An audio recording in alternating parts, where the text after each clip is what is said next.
Well, a very good morning and welcome back to Abu Dhabi. It's the third and final day of competition at the Abu Dhabi Grand Slam. And let me start by wishing you all a very happy World Judo Day. That's the celebration taking place today. I've already seen a rather snazzy cake that our IJF media manager Mark Pickering has arranged. I'm looking forward to a cup of coffee and a slice of cake in celebration of today's World Judo Day. But before we get too carried away with that particular event, let's look at the one that's at hand. We've got 5 weight categories to bring to you today. 3 men, 2 women. And we'll start by taking a look at the lineup, the top 4 seeds in the under 78 kilo category. We're lucky to have with us the world number 1, Mayra Aguiar of Brazil. The number 2 seed is Natalie Powell of Great Britain. The number 3 seed is Husha Steenhuis of the Netherlands. And the number 4 seed is the recently married, so congratulations to her, Erdelio Abigail of Hungary. It's a nice mix of fighters in there. There are only 11, but 5 of the 11 are from the world top 10. So that gets a 5-star rating. For me, it's going to be a tough competition because we've got Louisa Malzahn in there as well as Marhinda Verkerk of the Netherlands. So that should be a good tough one. That's the under 78 kilo category. In the plus 78 kilo category, we've got 3 of the top 10 from the top 10 world ranking list. The number 1 seed is Tessie Savelkools of the Netherlands. The number 2 seed is Maria Suellen Althman of Brazil. The number 3 seed is Irina Kinzerska of Azerbaijan. And the number 4 seed is Yasmin Kulbs of Germany. Let's take a look at the men's categories now. 3 of those that we've got to bring you today. And the number 1 seed in the under 90 kilo category is Alexander Kukolja of Serbia. The number 2 seed is Todd Christian of Hungary. The number 3 seed is Komranshaw Ustapirion of Tajikistan. And the number 4 seed is Nikolos Sherazadishvili of Spain. In the under 100 kilo category, we've got the world number 1 as the number 1 seed here, Elkan Mamadov of Azerbaijan. The number 2 seed is the world number 2, Michael Korol of the Netherlands. The number 3 seed is the world number 3, Varlam Lipatiliani of Georgia. And the number 4 seed is the world number 5, Kirill Denisov of Russia. We have 5 of the world's top 10, so half of the world's top 10 are here. This is going to be a really tough one. Sergenix Miklos is also in that mix as well. Karl Richard Frey of Germany, Grigory Menashkin, Toma Nikiforov.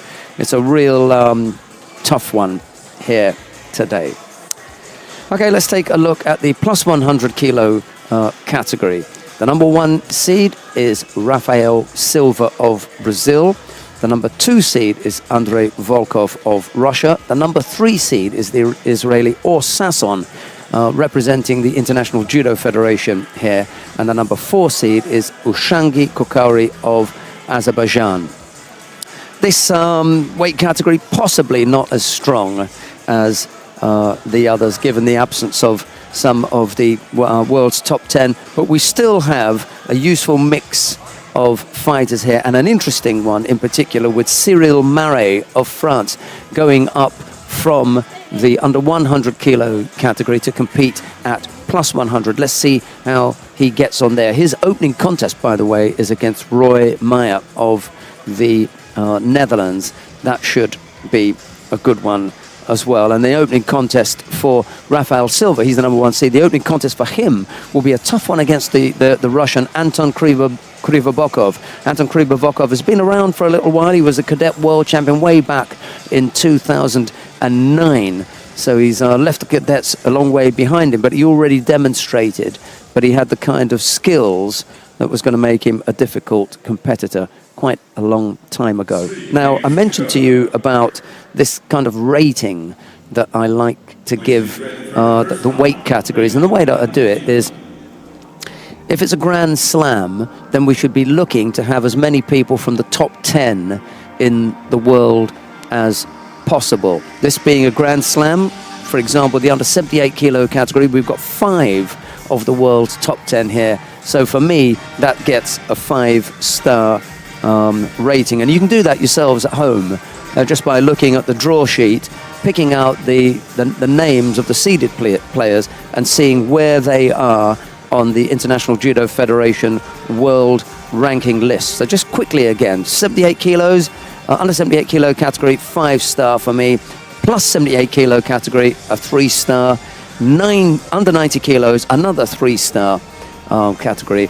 The under 100 kilo category, a 5-star weight category there for me. And the only one that's just slipped a little bit is the plus 100 kilo category, which I've only given 1 star. But as I said, there are good reasons for making that up, because there's some really interesting fights there. And given the absence of Teddy Riner, we all want to see who's going to get prepared, try and make a mark and raise their game, so that when they do get to face the big man, he's got some stiff competition. That's all everybody wants to see. They want to see him involved in a top draw fight. Okay, now we will be on mat number 2 when we get to the action, and the first of the action on mat number 2 will be Piotr Kutsera of Poland. He'll be up against Alexander Rosliakov of Russia. Rosliakov is a not a usual pick for the Russians at plus 100. They've got quite a few others that they could go to. I mentioned Anton Krybovokov. He'll be up against Rafael Silva in that opening contest. And Andrei Volkov is another go-to guy. We haven't seen Renat Saidov for a while, but as I say, we're going to go with the under 90 kilo category. It's mat number 2, the opening contest down there. Piotr Kutsera of Poland. He faces Alexander Rosliakov of Russia. It'll be Kutsera in the white judogi, Rosliakov in blue. Enjoy. The time 2, first round, men under 90 kilo in white judogi for Poland, Piotr Kutsera. In judogi for Russia, Alexander Rosliakov.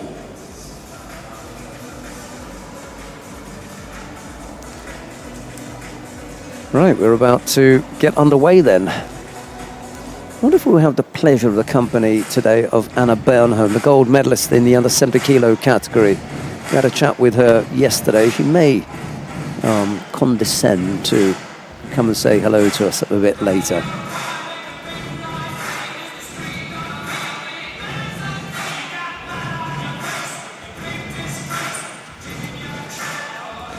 Just making sure that they get to the right tatami, that's all.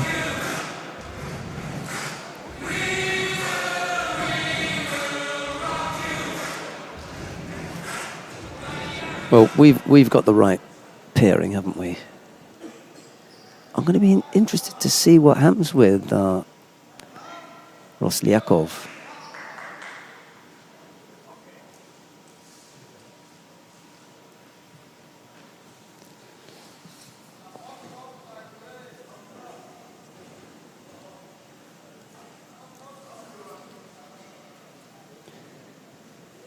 He hasn't got the strongest of contest records.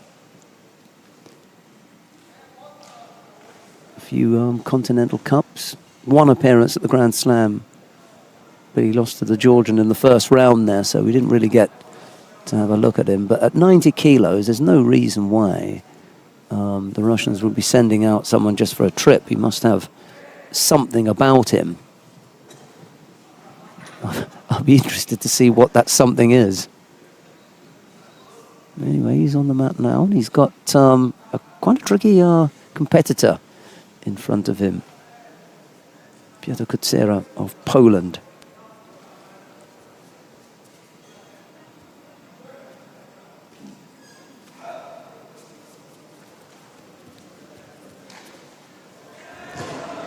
Well, that's probably what the Russians have seen. I don't think there's any need for the Osai Waza there.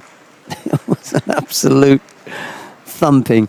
I'll tell you what, our film group have been spoilt here with the number of massive ippons. They've just been huge. And that's another one, just to start the day off. We were wondering what it was that the Russians had seen, you know, in Alexander Roslyakov to want to send him out here. Well, maybe that's what they see. This is huge, absolutely massive.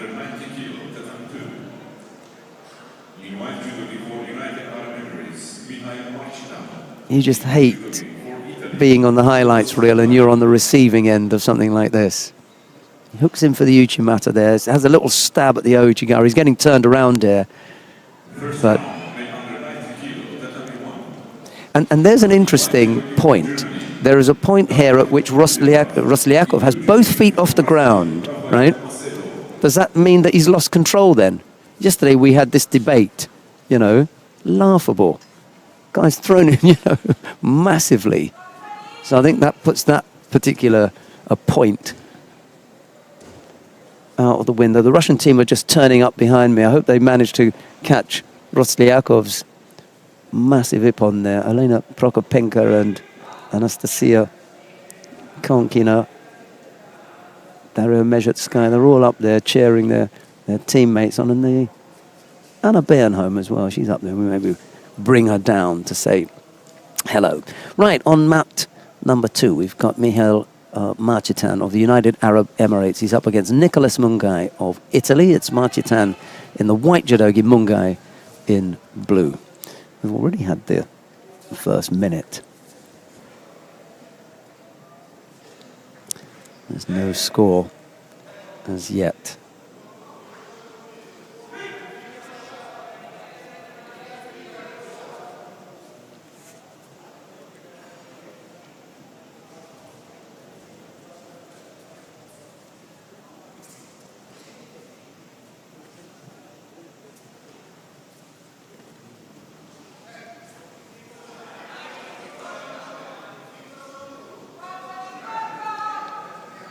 Mungai just collected a penalty there.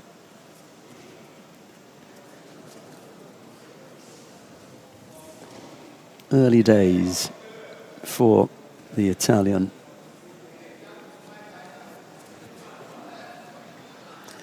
He's just about going to get away with another false attack there. That one just threatened to lift Marchitan off his feet for a moment, and for that reason they won't call that as a false attack. But up until that point it wasn't looking that clever, was it, from the Italian? And he doesn't like that grip, and a little bit more pressure from Marchitan, and I think Mungai's going to pick up another penalty. It's not looking good for the Italian to this point.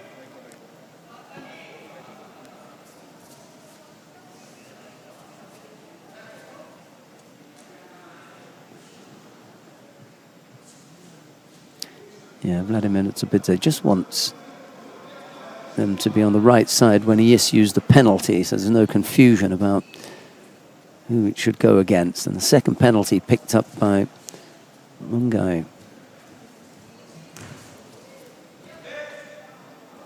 Oh, there's a little stab at some Ashiwaza. First time that we've seen anything of note from Mungai so far. Minute 20 left to go. Marchitan remains penalty free, but there's still no score. Mungai he just walked off there. Sorry. Marchitan rather amateurishly picks up an unnecessary penalty for stepping off the tatami. That was really unnecessary from the man from the UAE.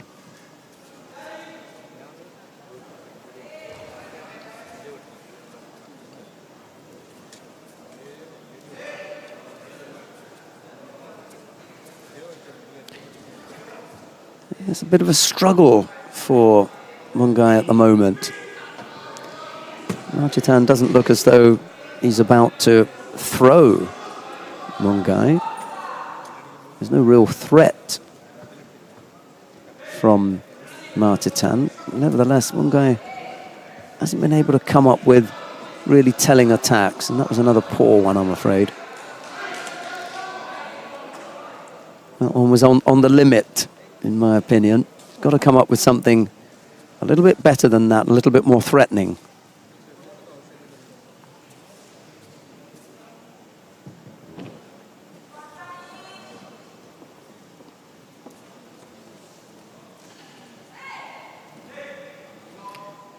Marchitan's little Kojigari effort was nothing to write home about. Just tap the foot a little bit.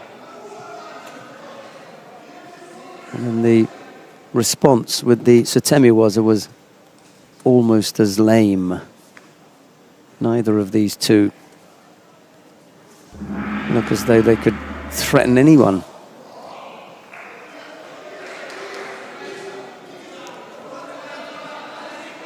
Sometimes we talk about, you know, having the fire in your belly or a fire being lit underneath you. Well, I can guarantee there's no flames, no smoke, no heat. These two are having a real struggle to come up with something.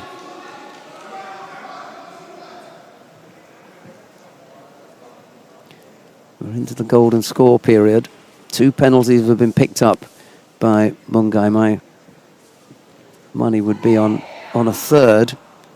And then all of a sudden, he comes up with a nice, strong Seoinage attack.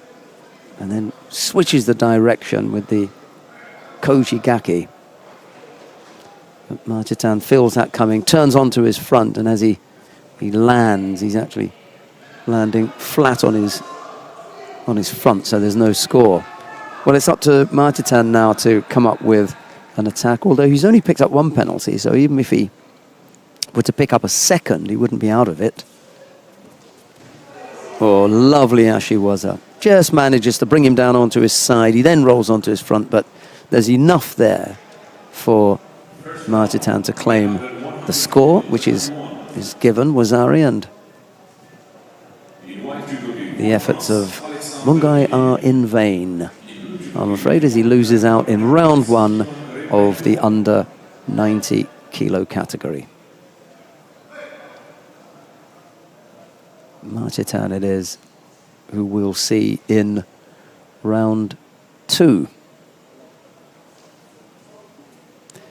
Well, we can stay here because we've got... I'm just thinking where the better action is likely to come from. Alexander Idia of France and Ivan Remarenko of the UAE, or Cyril Grossklaus of Switzerland and Yakio Imamov of Uzbekistan. Well, we've got the Grossklaus Imamov contest on mat number 2. If you want to watch that one, that's getting underway now. And if you wanted to watch Alexander Idia of France and Ivan Remarenko of the UAE, that's underway now on mat number 1. That's the under 100 kilo category, by the way. It looks like quite a good lineup that they've got down there on mat number 1. I think we're going to go down to mat number 1. Yeah. Right, let's go to mat number 1. Alexander Idia of France is in the white judogi. Ivan Remarenko is in blue. We join the contest with 2:40 odd left to go. There's no score as yet. If you want to watch Grossklaus and Imamov, just click on 2 and you'll get that. But if you're on the commentated channel, well then, wherever we go, then we'll take you with us. Only if you want to watch something specifically, then you might want to click on a specific mat. No score as yet. Got Idia in the white judogi and Remarenko in blue. We're not specifically following the UAE fighters. It just happened that the first one was a UAE fighter, and so too is this one. But it's not surprising, given that they are competing at home. We're bound to, find a few of their fighters. The real reason for coming down here is that this was like, it's gone Lovely piece of work there from Ivan Rimarenko. Idir can't believe that he's given that up. Slow to his feet. And there's a minute and 40-odd seconds left to go now. But the real reason for coming down here is we've got Karl Richard Frey of Germany coming up next against Joachim Dhabi. Then Rafael Silva against Anton Kribovokov. Benjamin Hermenyes against Michael Horak, and Kokauri and Baltaev. So, you know, the whole list of upcoming fights is worth being up here. We're only going to miss Saidov and Bilalov, to be honest, down on mat number 2. So this is the best place for us to be, I think.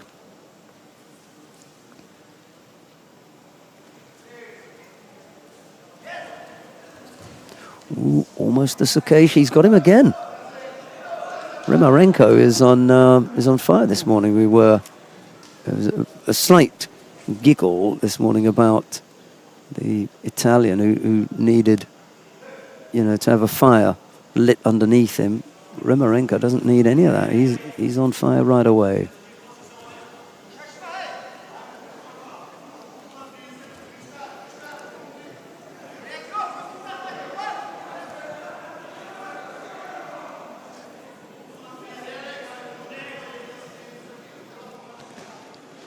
I'm not sure why they've stopped that one. Anyway, there are 2 scores on the board. It looked okay to me, the Sakeshi. Loretto, looked all right to you? Yeah, I did it at from this angle, looking on our screen, but... I just had a quick look and they're back on anyway. And a single Judo against Alexander there, and he almost went over again with the definitely, yeah, definitely. He broke the balance, but just didn't have the follow through with his own body to get that score. And that's the problem. A lot of the athletes, when they're doing these ashiwas, the hizugarumas and stuff, they're using their feet and their feet only, but it's really about the core strength and rotating right through and following that movement till the end, rather than just relying on the feet itself. Well, there's another Wazari there, and it's put in, obviously, with the time up now, and place into the second round. Yeah. I think I'm going to step down and have a word with Alexander Idir, because that's not him. He's very, very slow to his feet. He must be ill. That's the only thing I can think. He's way, way reduced. I don't think he's well. Just go and check with the coach, the French coach. It could be something's ailing the young man, you know. Well, in some cases, it could be the training phase that they're in, the competition cycle, and sometimes this is not one of the events that they're peaking for. It may be for a little bit later on. But I'm sure you'll be able to find out and give us a little bit more of an insight to what's happening. Karl Richard Frey of Germany is up against Joachim Dhabi of Sweden. It's Frey in the white judogi, Dhabi in blue. Here's Loretta. Thank you, Sheldon. So as we say, Frey in white representing Germany, Dhabi from Sweden in the blue. Now, the Swedish athletes throughout this 3 days of competition have really performed outstandingly and have up there in the medals, and a nation that's coming very strong indeed and in good time for obviously Tokyo 2020. But yeah, there's been some wonderful performances from Sweden, so it is a country to watch, I would say.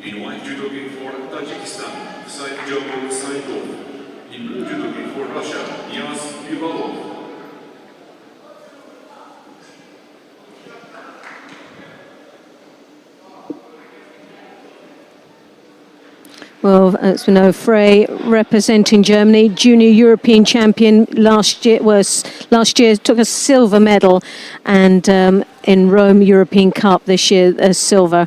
Junior European Cup. He's still obviously a junior, up-and-coming young man for Germany, and making his debut here in the Abu Dhabi Grand Slam.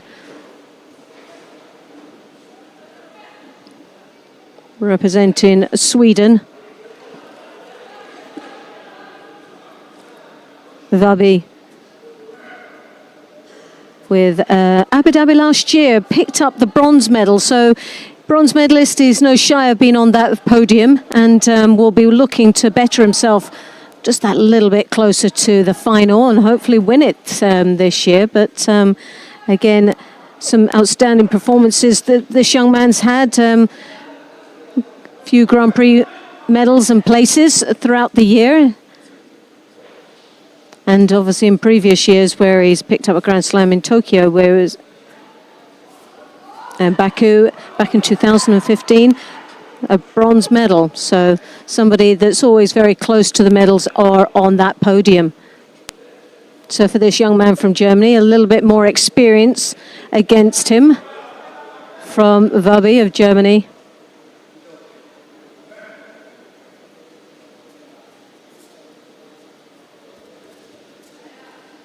So we've got 2 minutes just halfway in this contest.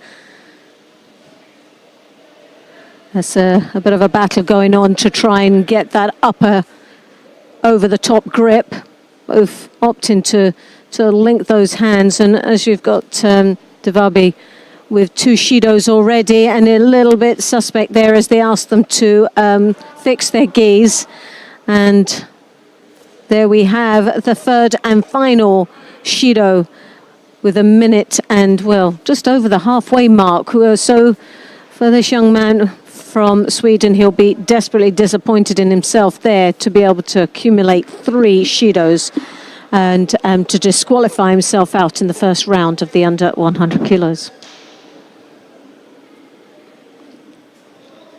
So now we're coming on to the plus 100 kilograms. Rafael Silva in the white, Anton Krivov of Russia in the blue. In white judo for Brazil, double Olympic and world bronze medalist Rafael Silva, and in blue judo for Russia, Anton Krivov.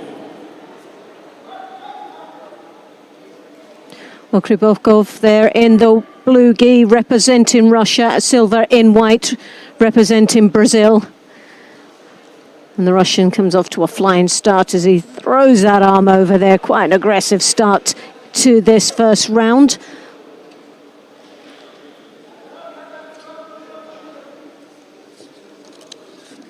Sixteen athletes participating in this competition. Silva, the number 1 seed of the competition.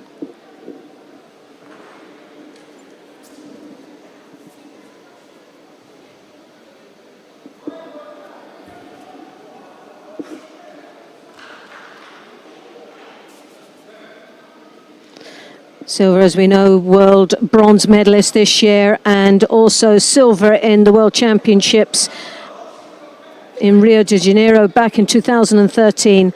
And at the beginning of this year, started off with a flying start with picking up a bronze medal in the Paris Grand Slam. A very consistent fighter.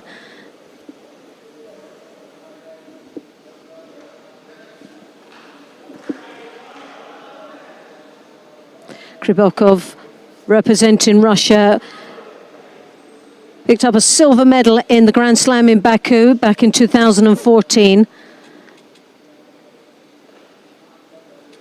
Again, not shy of being on the medal podium. A bit of a gap for a year or so be interesting to see how he gets on here today in Abu Dhabi. Well, the Ponzi and Aggie there, the drop, Sio from Silva, a little bit slow. The Russian could anticipate that quite nicely. Was looking for an opportunity in the Niwaza, but nothing did come to light there, and see a mate situation, but the Russian picks up his Shido. So now that's 1 apiece, and we're coming up to the halfway mark in this contest.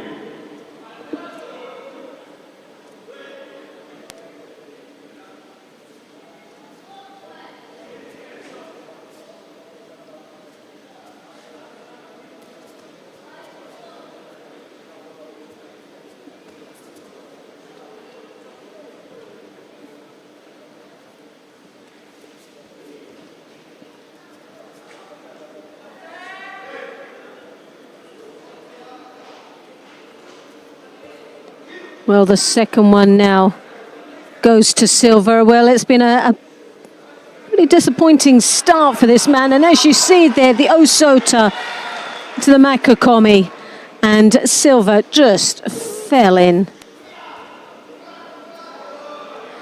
He just seemed to give up as the Osota came in, didn't seem to have much to be able to come back from that position. Krybovkov defeats the #1 seed and now leaves this competition wide open. As you can see there, just really didn't have very little to offer. Very slow start right from the beginning for silver. But Krybovkov there with that Osota into the Makakomi. The wonderful ippon and a place in the second round.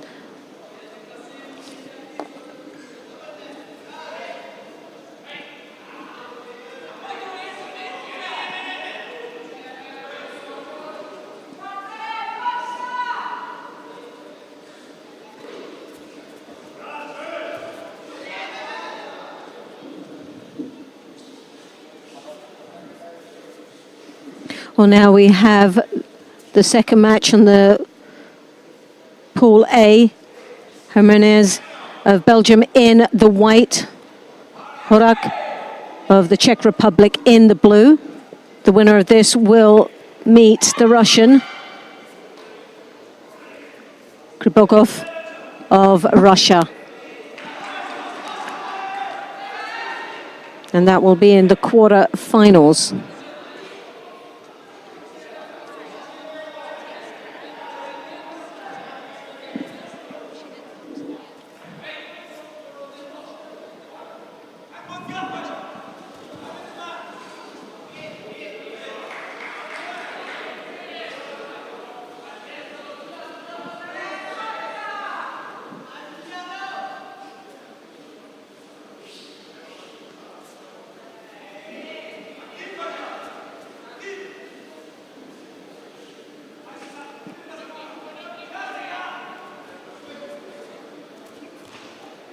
Well, it's a real battle going on between these two gentlemen as they... Jimenez looks for an opportunity in the Niwaza. Sadly, there wasn't very much to offer for him.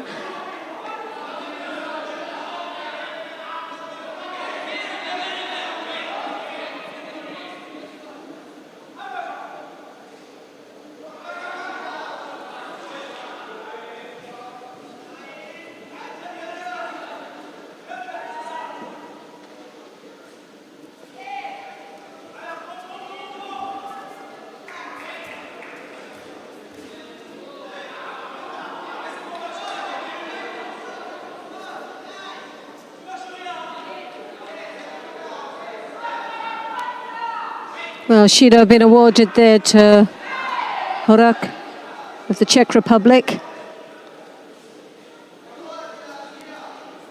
Jimenez there, as you can see, with that right hand high up onto the collar, controlling the lapel on the other side. And as Horak comes in for that Osotogari, he counters him and follows right through into the Osakomi.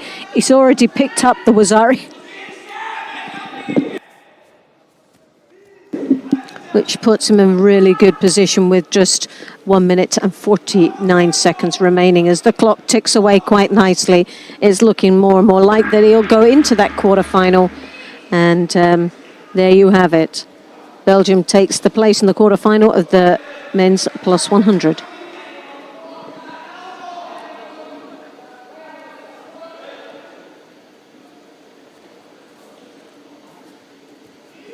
So Jimenez goes through where he'll be up against the Russian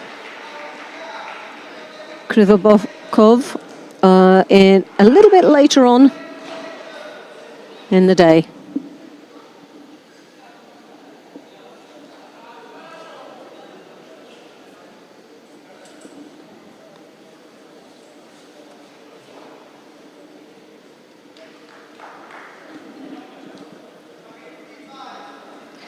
So as we just see there on the side there, Kokuri of Azerbaijan. Just just approaching our mat right now, and he's up against Uzbekistan. Baltiev. Well, there's been a head-to-head, and obviously Kokuri in the driving seat with his 60 out of 104 wins won, to 16 out of 36. Well, there's a lot of experience under the belt of the Azerbaijan, and on paper you would think that it would come through into the quarterfinals.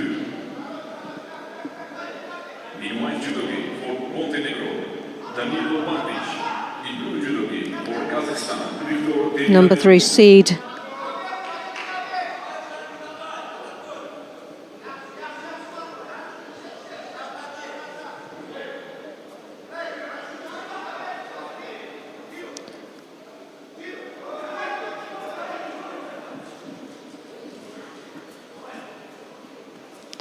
Kokuri last year picked up 2 Grand Prix medals, along with 2 European Open medals. And in the African Open last year, gold medalist. And Kokuri there, as you can see,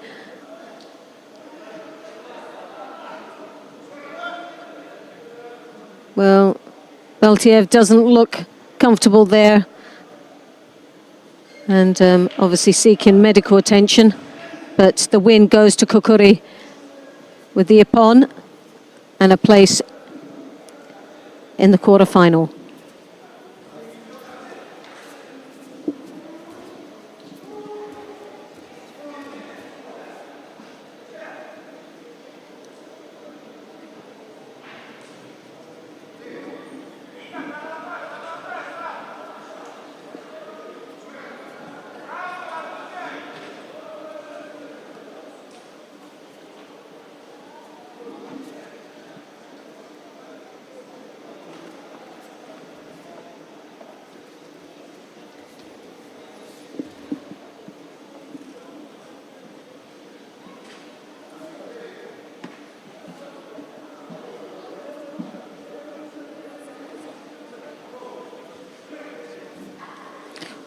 Instead of watching this, we could go across swiftly to the under 100 kilograms. Yeah, we're going to join the contest on mat number 2 now, between Danilo Pantic of Montenegro and Viktor Demyanenko of Kazakhstan. We join the contest with 2:20 left to go. And Demyanenko there in the driving seat here with a Wazari already on the board, and 2 minutes and 18 seconds remaining in this contest.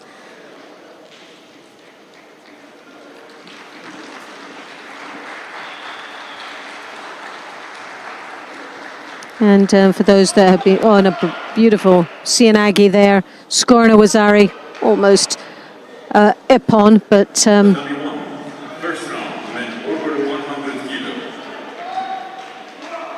In white judo game for the Netherlands, European Championships, bronze medalist. Yeah, sorry about that, Loretta. I know this one is nicely poised, but to be honest, we moved because of the injury. Yes, we didn't want to stay down there for just that. of respect of the athlete that was injured, and I'm sure he's in safe hands, and we'll update you a little bit later on. For those that are concerned out there, I'm quite sure he is being well looked after. So we can go back up to mat number 1, because the contest that we want to watch up there is Roy Meyer of the Netherlands. He's up against Cyril Marais of France. Cyril Marais moving up from under 100 kilos to fight at the plus 100 kilo category. So it's an interesting conundrum, if you like. Let's see how he gets on here.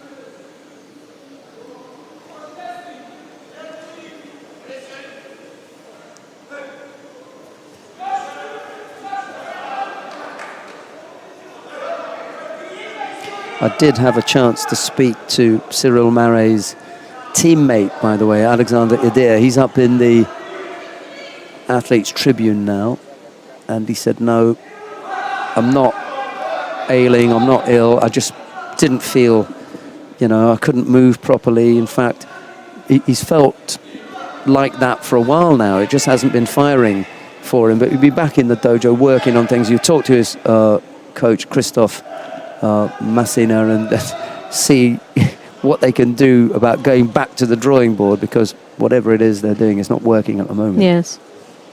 But he was... well, at least he's honest about it. No and excuses. just a bad day at the office, that's all. Certainly was.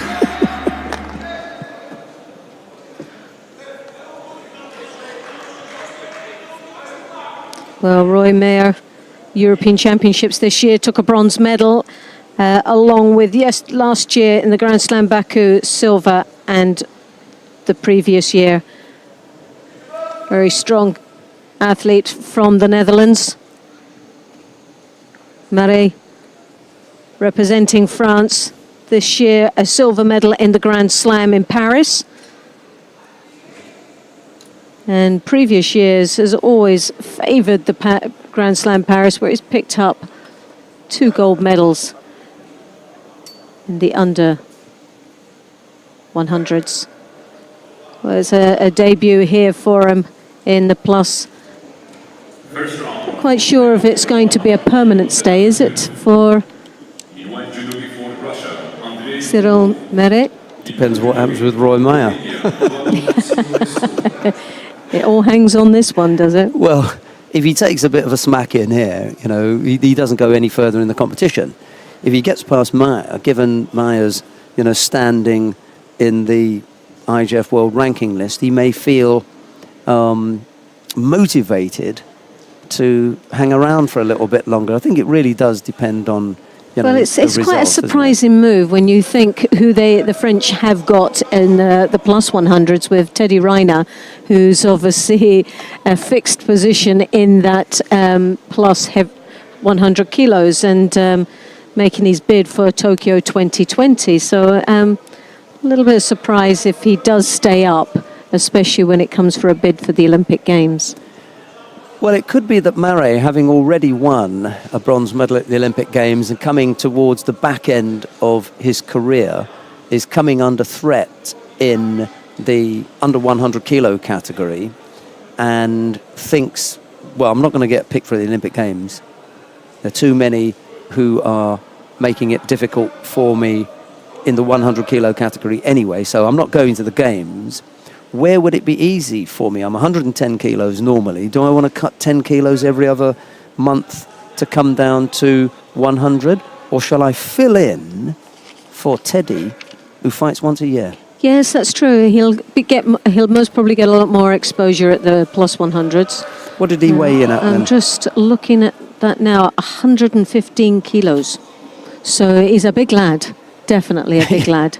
You know, it's not as though he's making 100 kilos easily, is it? No. He's got to lose 15 kilos if he wants to get down and that's to under 100. That's a lot of weight. Given the very, very few occasions when we see Mr. Renier, he can go to every Grand Prix, he can go to every Grand Slam, he can be out there anytime he wants. Yeah, can't he? Exactly. You know? He can get all the picks that Renier says, no, I don't fancy going to that one. Send Cyril. And I'm just looking down on these weights and...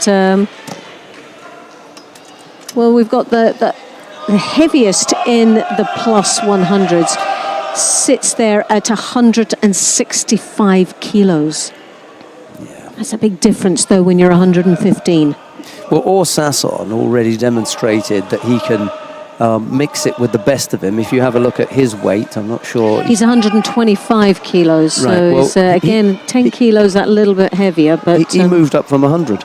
Yes. 25 kilos later. So Marais, having only a few months ago competed at under 100, is actually on his way up there too. And I'm sure that, you know, he won't worry about another 3, 4, exactly. 5 kilos. I suppose it's the way it's distributed, that weight, whether it is in pure muscle and size or whether it is just surplus. Well, Anna Bernholm told us yesterday that she was able now to train harder, train longer, and have less worry about putting on weight now that she's at 70 kilos instead of 63. There you go. Shades this one. Mare goes through to the next round, so that's a good win for him. And it was about 5 kilos, 10 kilos lighter than his opponent. And in addition to the weight, it's the experience of fighting at 100 and then the psychological battle that one has in knowing that you are fighting out of your weight class. Well, I don't think it'd be that long before he gets used to it, to be honest. No, I don't think so at all. He's a very tall lad, and he carries that weight quite nicely. And a few extra pounds in muscle and bulking up that way will not really make a difference, I don't think, in his frame at all, because he can carry it well. And I suppose it will reduce losing 15 kilos, that will reduce the sort of chances of picking up those injuries as well. Let's take a look at Luisa Malzahn of Germany. She faces Alexandra Babintseva of Russia. She just scored. Wazari there did Malzahn. It's Malzahn in the white judogi, Babintseva in blue.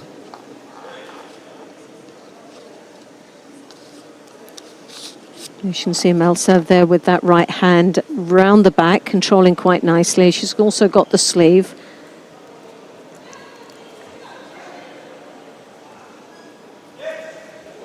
Babintseva there, making the first advances right on the edge of the contest area. Malzahn not looking too phased by that, and just focusing on controlling her opponent before engaging. And there you have it, the Osota right off at the side there. Nice deep reach into that corner. Nice powerful attack, and still doesn't get the score for it, but still makes the Russian a little bit weary. Again, the hips come right through, but just didn't have that sleeve grip. Had her floating on the hips just there, but really didn't have the completion. Babintseva was almost airborne there. Oh, gosh, yeah. Huge threat over that right hip. Once more, she's got that arms creeping round the back there, trying to lure her opponent onto the hip. And she's just trying to settle her opponent. Malzahn now coming in underneath the arm, controlling the lapel, and very strong grip there indeed. Powering her way into the Niwaza, now looking for an opportunity down there. She needs to tidy up the upper part of the body, get that nice and tight before starting to draw that leg out. But it looks quite tight there, and the referee obviously feels that there's very little hope for Malzahn to get out of the grips of her opponent.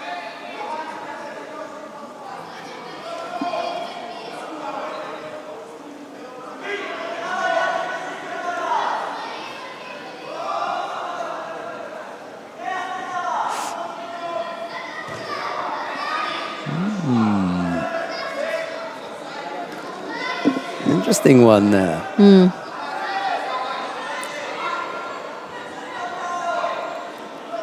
Well, over the halfway mark now, 1 minute and 47 seconds remaining. Malzahn looking very comfortable out there. In the event of a counter, where one player attempts a technique, in the event of a counter, whomsoever's back hits the mat first will be scored against. Against, that's correct. So let's see what they do here, because we've just seen it the once.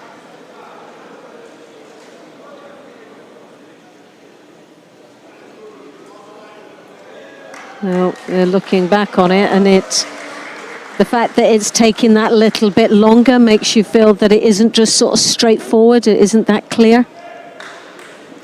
And then the phrase that I'd like them to bring in is, if in doubt, just carry on. exactly, where it is inconclusive, then there should be no score. So what's happened here is they think that it's conclusive, Yes. you know, and for that reason they've given Babintseva that score. Okay, we can always have a look at it a bit later ourselves. Well, 1 minute and a half remaining in this contest, and it evens this all up, and Russia is now back in the game. And she throws that left hand deep into the back of Malzen. Malzen coming round the back, but also opting, keeping her options open. Oh, there, and the Kochi hooked right in. That wasn't the cleverest moves, ducking underneath. No, she really put herself in a very vulnerable position, and was under pressure on that corner as well.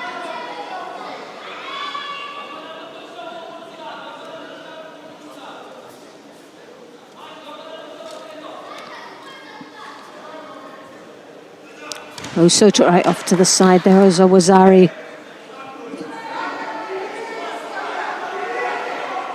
Well, opted not to give it, but from that angle it looked like she'd just done enough to get the Wazari. Yeah, and there it is, Malzev picking up the second Wazari, which puts her back in the lead here with just under a minute remaining in the contest.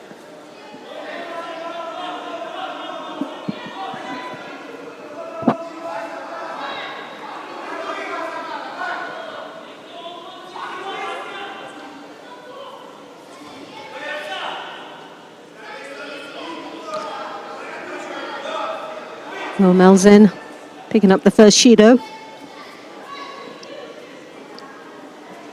And just under half a minute remaining in the contest. Babintseva now really has to start piling a little bit more pressure on. We know she's capable of throwing, and there was 2 occasions that first one she scored the Wazari on, but the second one was so close. There's the seconds tick away. The last big effort there coming from Russia, but sadly not enough, and Malzen goes through to the next round into the semi-final of the under 78 kilos.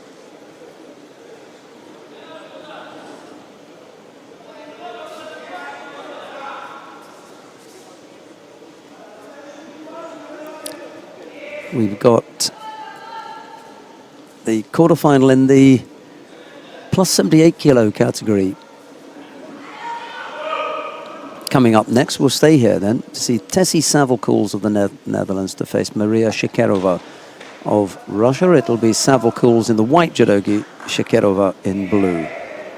The Dhabi quarterfinal, women over 78 kilo. In white judogi for the Netherlands, Tessie Savelkools. In blue judogi for Russia, Maria Shekerova.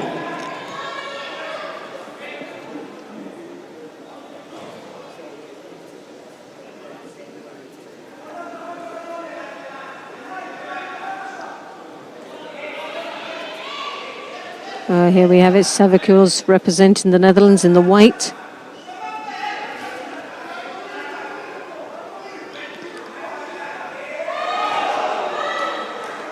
Shekerova representing Russia in the blue.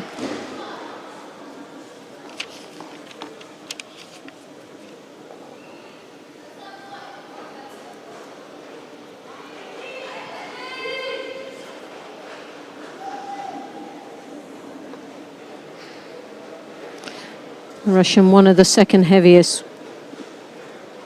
weight ladies in this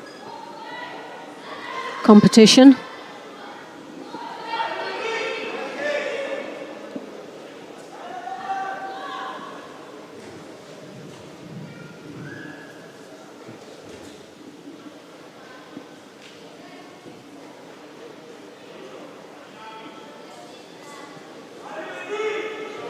First round, men over 100 kilos, tatami 2. In white judogi for Belarus, Well, Savelkools, in fact, 33 kilos lighter than her opponent out there at this moment. That's a lot. quite a considerable amount of weight advantage for the Russian.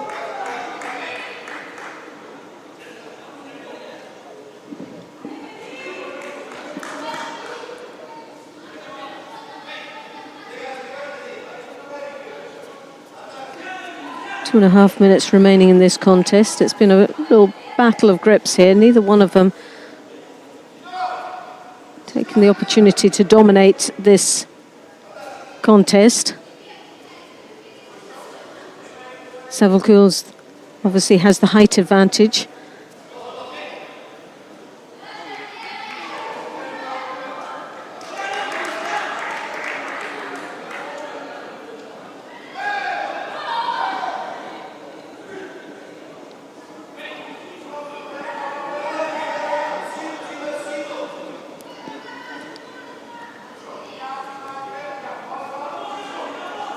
Savalkuls there, as you can see, with that right hand on the lapel, which controls quite nicely her Russian opponent. As she works with the feet, trying to break the balance.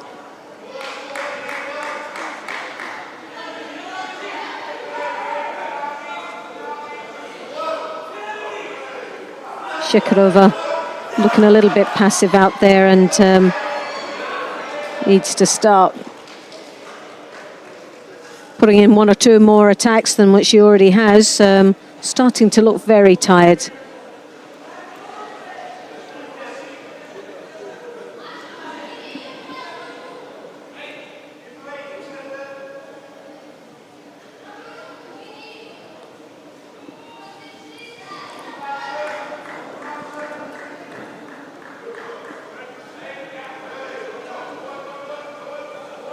Savalkuls dropping under her opponent, was working quite well there, trying to move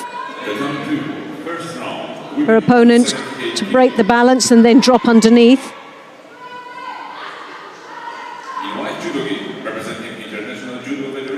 And the second,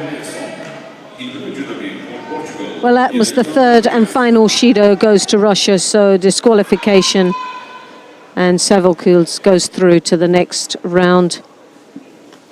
Yeah, she's in the semi-final. Semi-final now. Well, her opponent will be the winner of the upcoming contest between Yasmin Kulbs of Germany. She faces Beatriz Souza of Brazil. It'll be Kulbs in the white judogi, Souza in blue. Only 19 years old. Young Miss Souza. I wonder if we saw her at the Junior World Championships or something like that, perhaps. Anyway, we'll what find a career in front of her, huh? 19. She's got wonderful potential, huh? very difficult job against Yasmin Kulbs.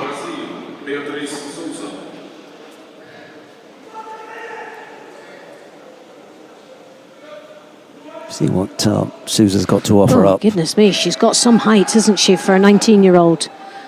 She doesn't look small against Kulbs.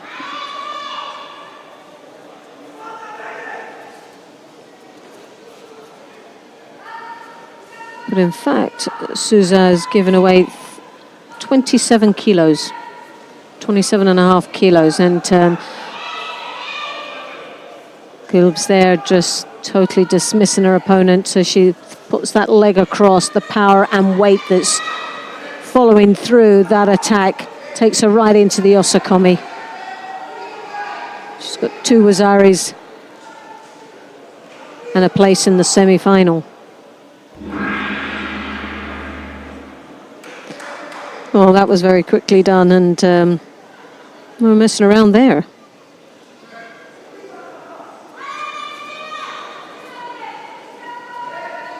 The number one winner in white for Germany, Yasmin Kulbs. She will be in the semi-final for women over 78 kilo.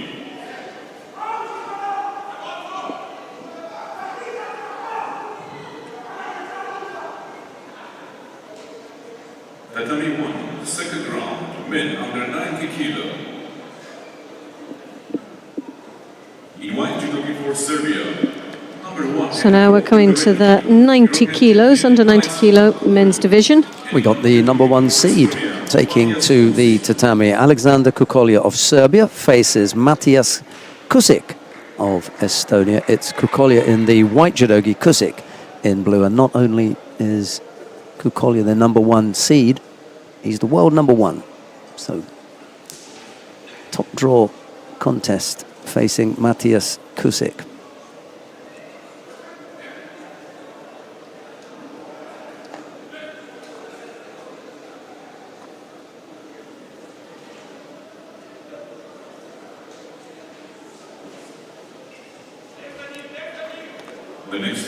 Kusik there with a drop Siaki.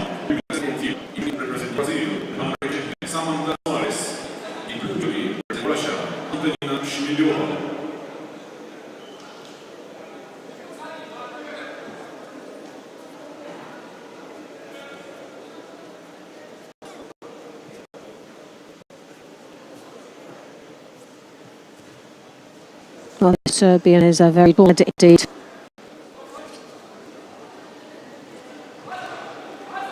Fifth place in the World Championships this year, along with the current European champion. Rotating his opponent, didn't really finish, but he's all arms and legs down there. Kusik desperately trying to get out the back door in that predicament, and successfully does so.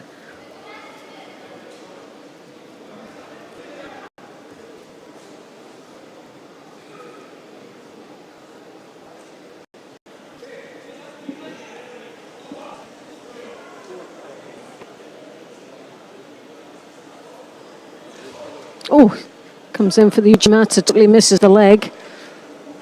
Kusik didn't read that one quickly. Lost opportunity for him. But again, Kukolja down in the Niwaza, rotating him over. Again, a bit of another crocodile roll where it's going nowhere. A lot of effort, but no completion to it.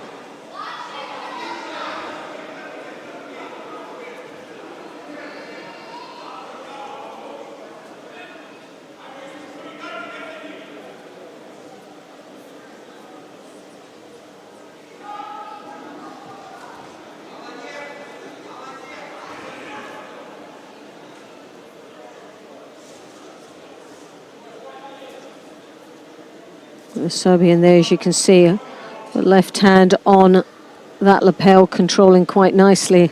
Oh, once more, he throws himself in for that Uchimata and totally misjudges it.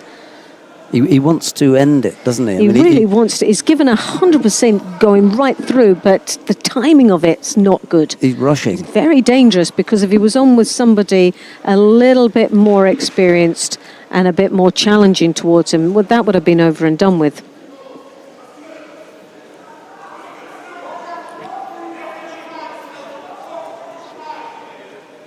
Kusik, as you can see, bent over position, backing out, really trying to avoid his opponent. There doesn't seem to be much engagement there. So he drops to his knees, and once more, Serbian looking for the turnover, but the referee felt like he's seen enough down there.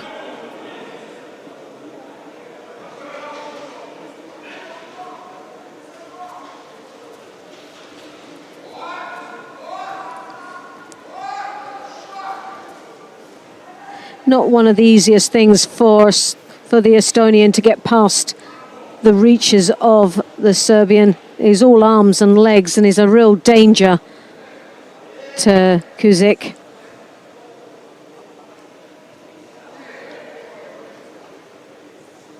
Hence the reason looking a little bit passive out there. It's how to get past the defences. Between him and his partner, it looks like there's miles away. Tries to drop underneath. Again, putting a little bit more pressure on his opponent.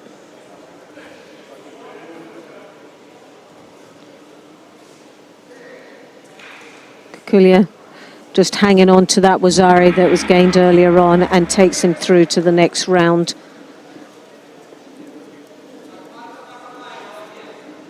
And that's the quarterfinals of the under-90s.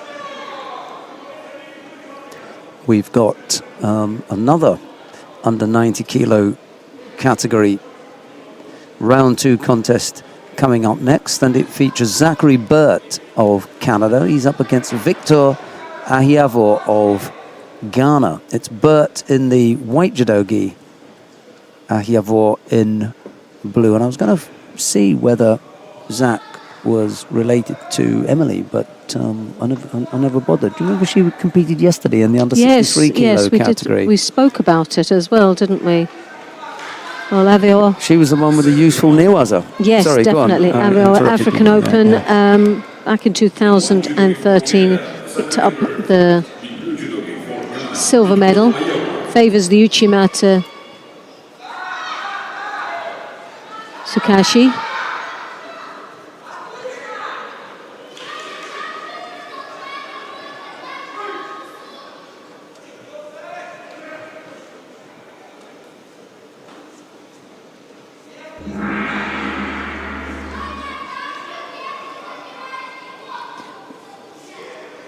That's number 2, golden score.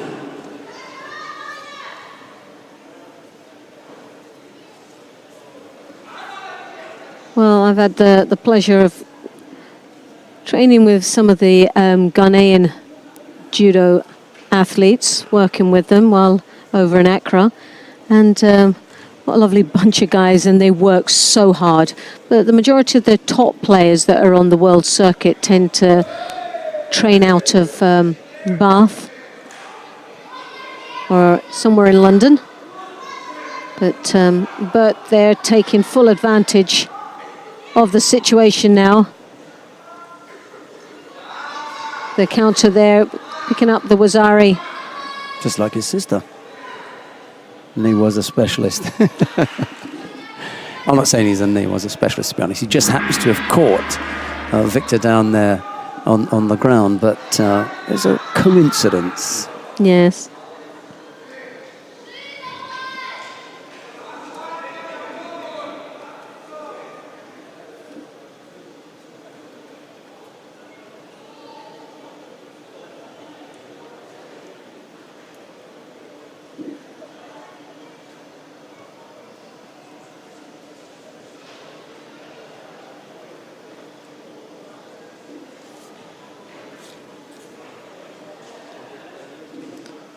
Well, there, convincing win then to Zachary Burke of Canada, goes through to the next round, where he'll be up against the number 1 seed in that quarterfinal, the Serbian Kukulja.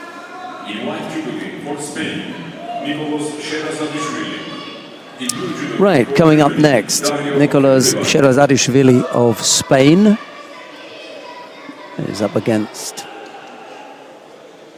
Right, let me just make sure that we get this in full.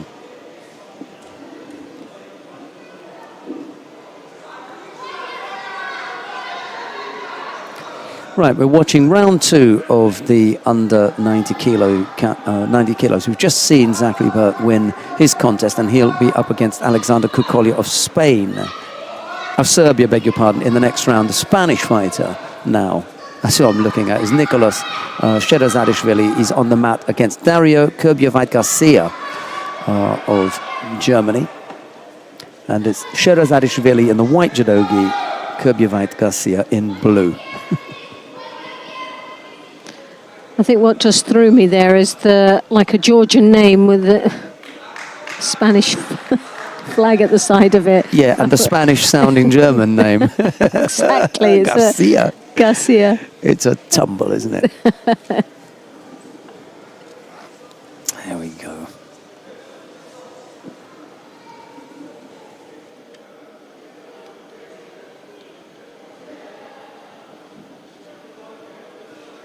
Kovovitz, Garcia there, trying to work his opponent down in the neowaza. Didn't really get much opportunity down there.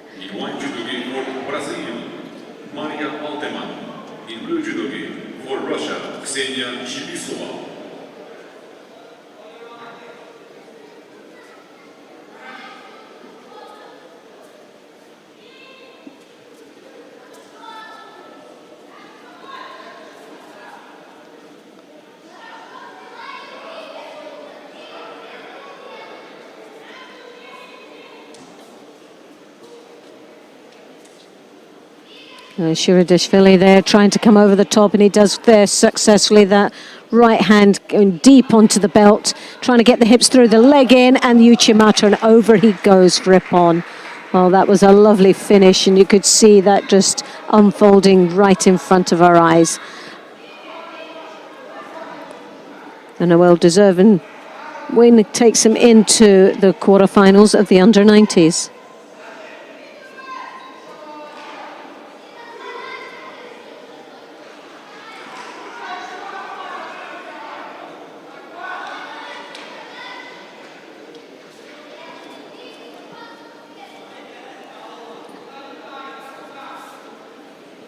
And there's the highlights of that. Excellently demonstrated there, as you all from the power of that belt. Deep in, hips through, leg right up. Took full advantage of the long limbs the Spaniard has, and burying his opponent. Now we have coming up Mediev of Azerbaijan in the white, Nori representing Iran in the blue.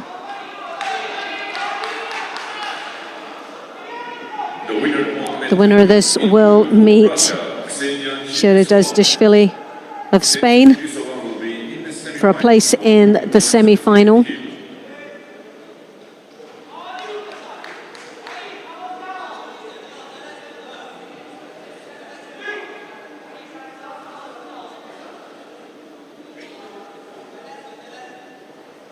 Second round, made under 90 kilo, tatami 2. He won judo game for Hungary, the former world silver medalist, Todd Christian. Well, Mediev, as you can see, trying to get that left hand flying over the top.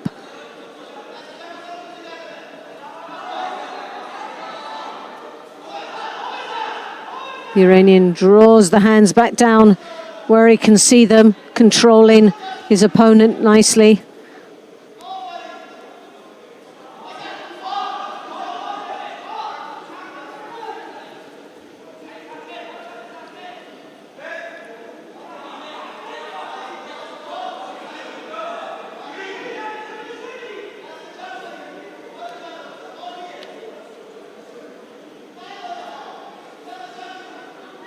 And Amaka Komi from the Azerbaijan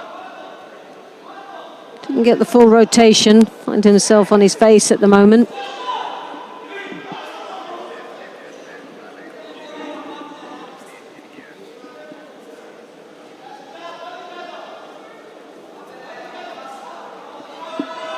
And Mediev there is once more with a sort of a Sianagi turn. A little bit too high up onto the collar there, lost the control and the direction as he entered. And Nori picks up the second Shido now, which puts him under a lot of pressure out there with 2 minutes remaining in the contest.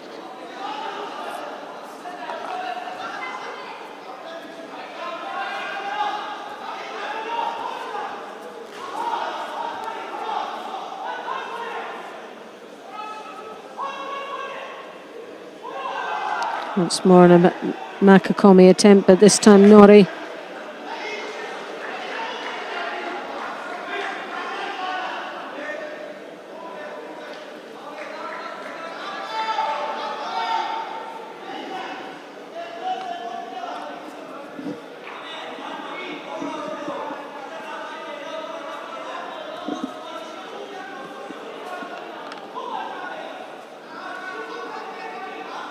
Well, 1 minute and a half remaining in this contest, and Nori takes the lead with a Wazari. He's got 2 Shidos, so he's still not really in a comfortable position. Cannot afford to just hang on there.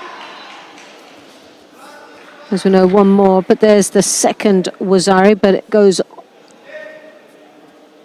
on the board for Mediev of Azerbaijan. So it's evened it all up.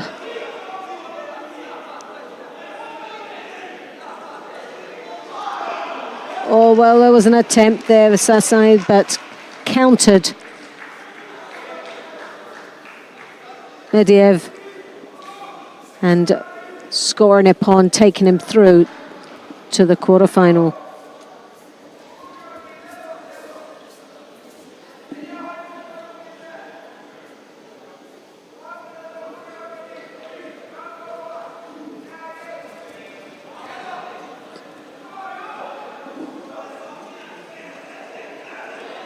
The W1 second round, men under 90 kilo. In one judo game representing Azerbaijan, number 1 at the World Judo ranking, the former world champion and current European champion Ilhan Mammadov.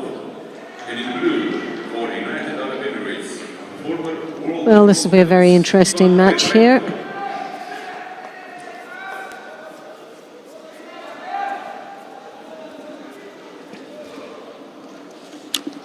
Into the under 100 kilograms.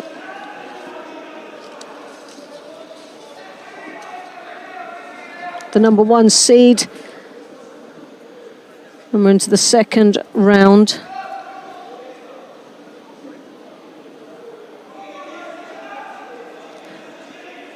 Mammadov in the white. Rimarenko in the blue.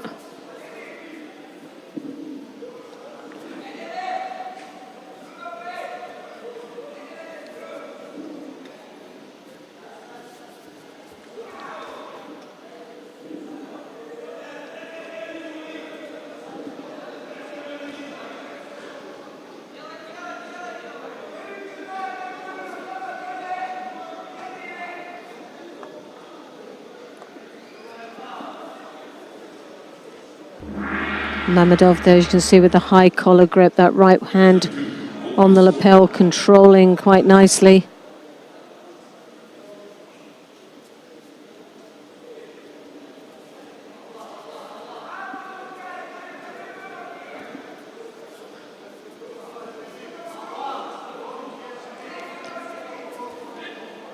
Well, Rimarenko there takes a Judo, so it's 1 apiece now, with 2.5 minutes remaining in this contest.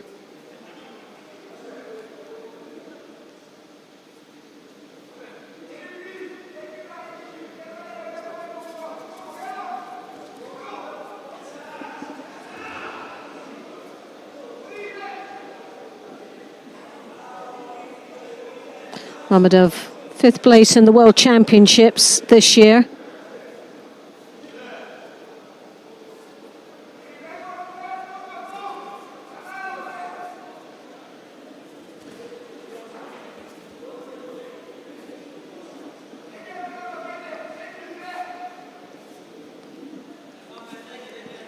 And obviously on paper, one of the stronger and experienced athletes in this weight category.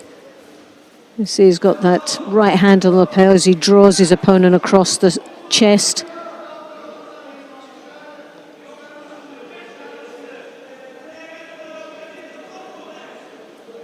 Rimarenko picking up the second Judo, now puts himself under pressure with 1.5 minutes remaining in the contest. Very little between these two.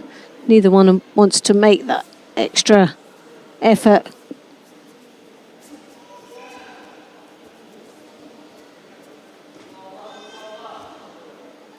It's both opting to just stab away at that feet. There was Sutemiwaza. Mammadov thinks about the Niwaza but decides to opt out. And we're coming up to the last minute.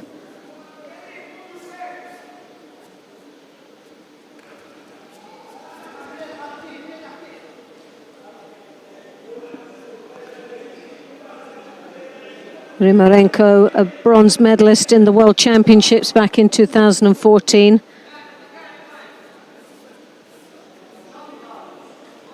A few Grand Prix medals under his belt.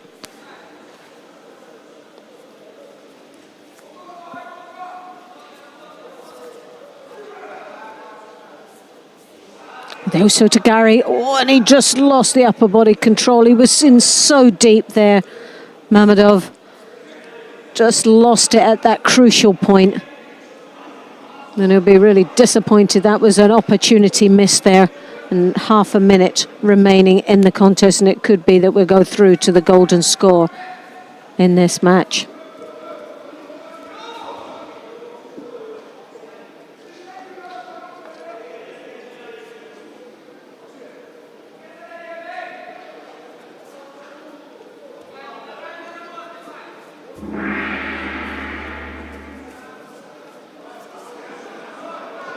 Dhabi 1, golden score.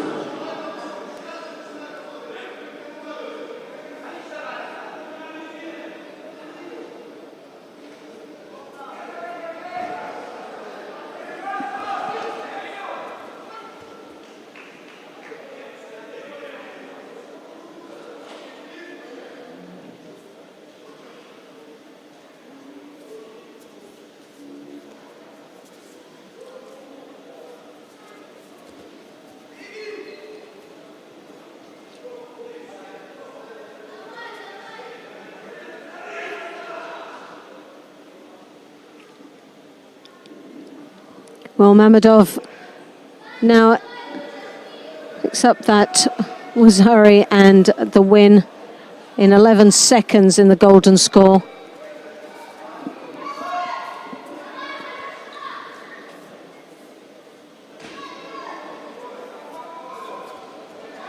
I'm just going to have a wee look back to see if it was a Wazari.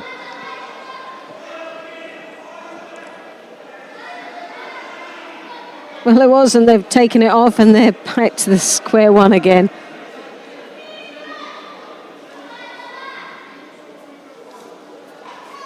Well, the head goes down for Mammadov, and you could have done with having that one given, but the battle continues.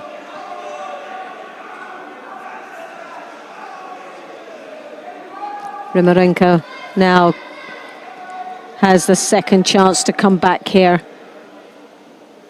He's got a good, strong, controlling grip there. Needs to now use it. He works on the Ashiwaza, breaking up the balance of the Azerbaijan.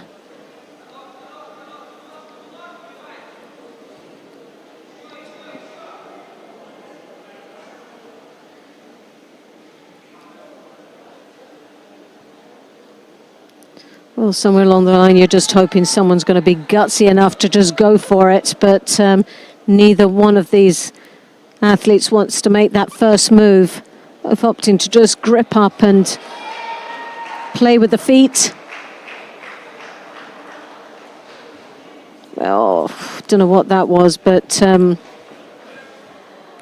Rimarenko really playing on thin ice there with that attempt of a Sutemi Waza, just dropped on his back. Comes round the back. The Azerbaijan looking for the Osotomaka Komi. Rimarenko trying to counter, but finds his arm up his back now as the Azerbaijan tries to rotate him over. He's luring that arm out. He's going for the arm lock, and it's looking very close to getting the submission. Well, Azerbaijan looked like he just ran out of complete steam there. And as you can see,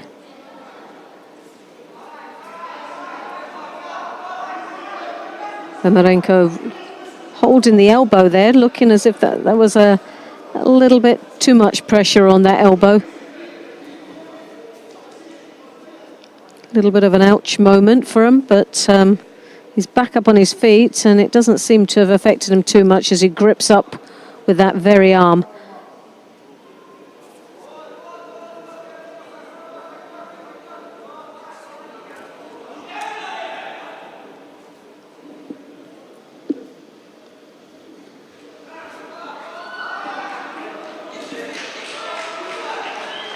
Well, there it is, all over and done with.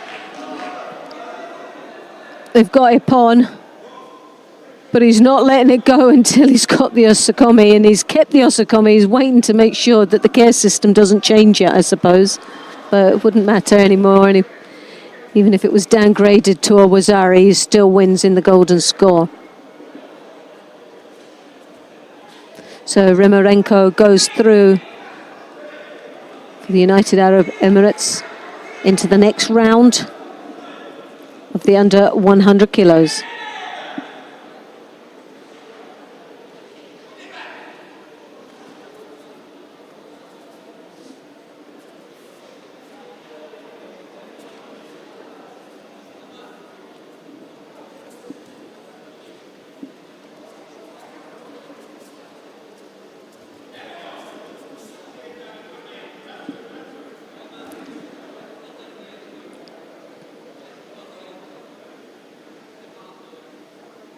Well, as you can see there, he's looking a little bit uncomfortable with that elbow that Mamedov had caught him earlier on with the arm lock that didn't get the submission from, but he gave him a very sore arm anyway as he goes through to the next round, which is the quarter-final stage of the under 100s.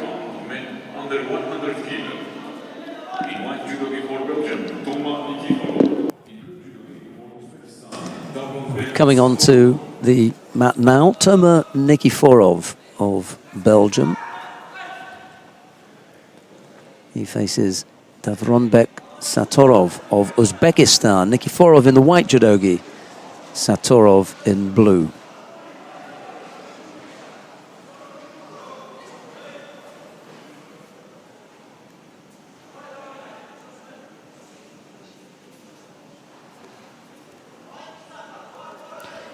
We'll just take a look and see how things are going in this under 100 kilo category. Well, we've already seen Rimarenko knock out the #1 seed. He defeated Alexander Yadir in the first round, and then he went on to defeat Elkan Mamedov in round 2. So Rimarenko going great guns here. The local boy, if you like. He'll face the winner of this contest between Toma Nikiforov and Davronbek Satorov of Uzbekistan.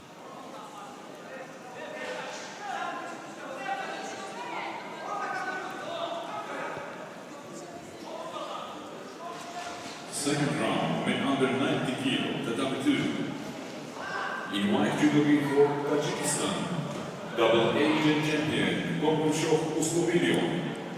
In blue judo from Switzerland, Cyril Grossklaus.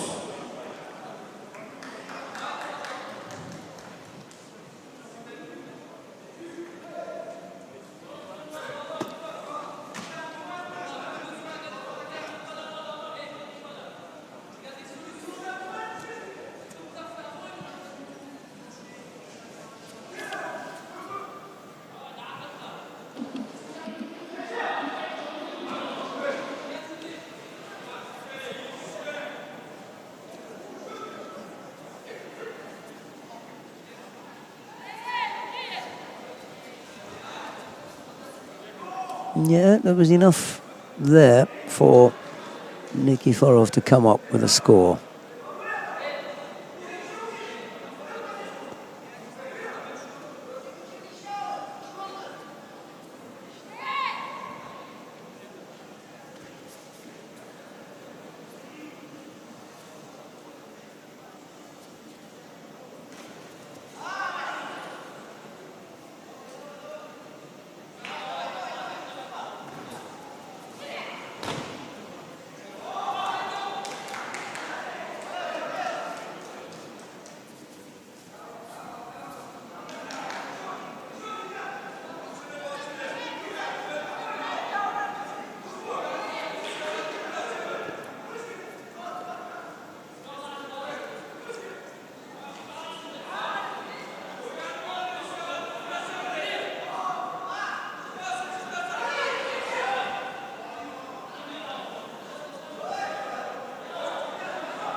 Nikiforov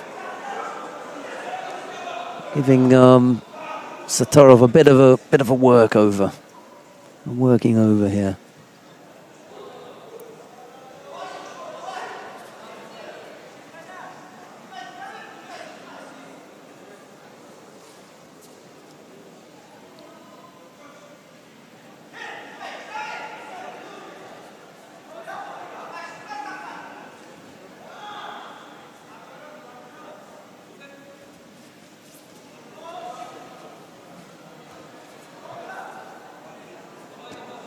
And another score goes on the board. That's 4 for Nikiforov.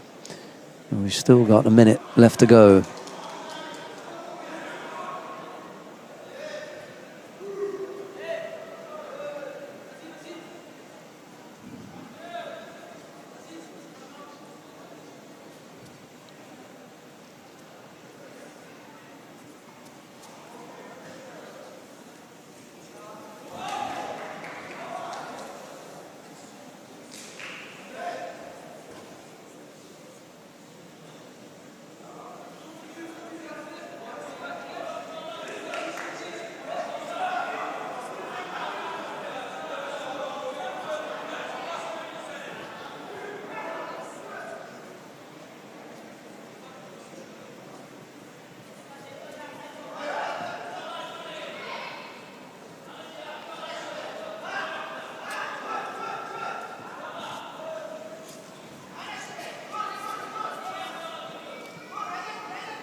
Well, 4 scores racked up there by Toma Nikiforov of Belgium. Takes him past Davronbek Zatarov of Uzbekistan.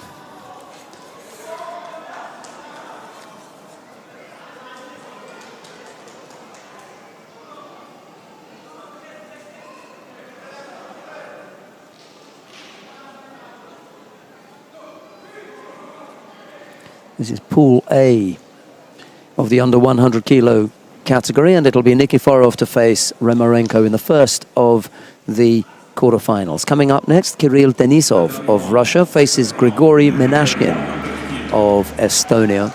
It's Denisov in the white judogi, Menashkin in blue. Kirill Denisov in blue judogi for Estonia, Grigory Menashkin.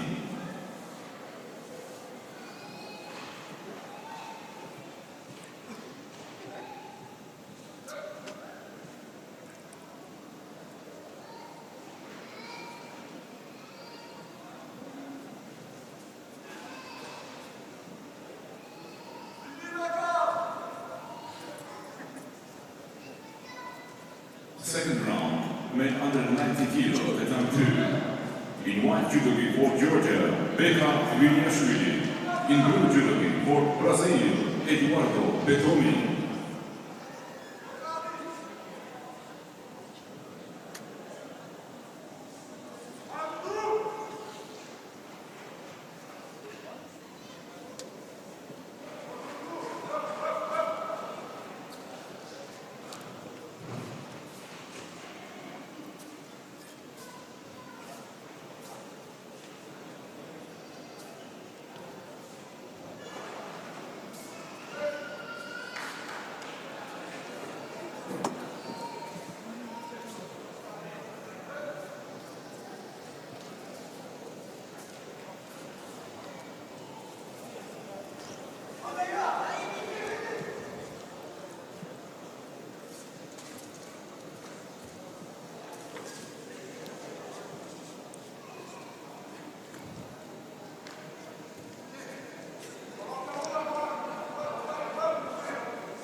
Menashkin picks up the penalty for passivity.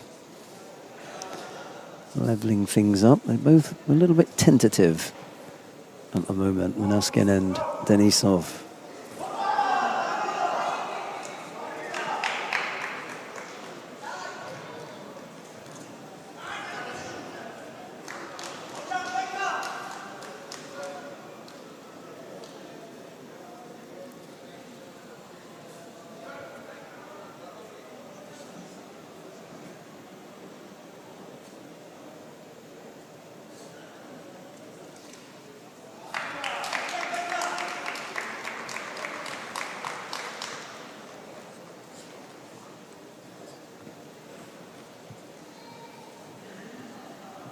Second round, men under 100 kilo, Tatam 2. In white judogi for the Netherlands, Michael Corel. In blue judogi for Brazil, Rafael Busakarini.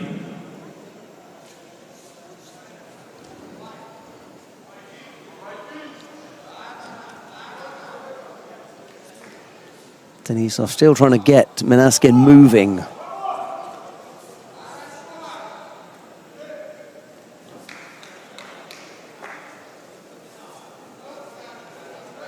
Manaskin picks up another penalty, this time for an overly defensive gripping.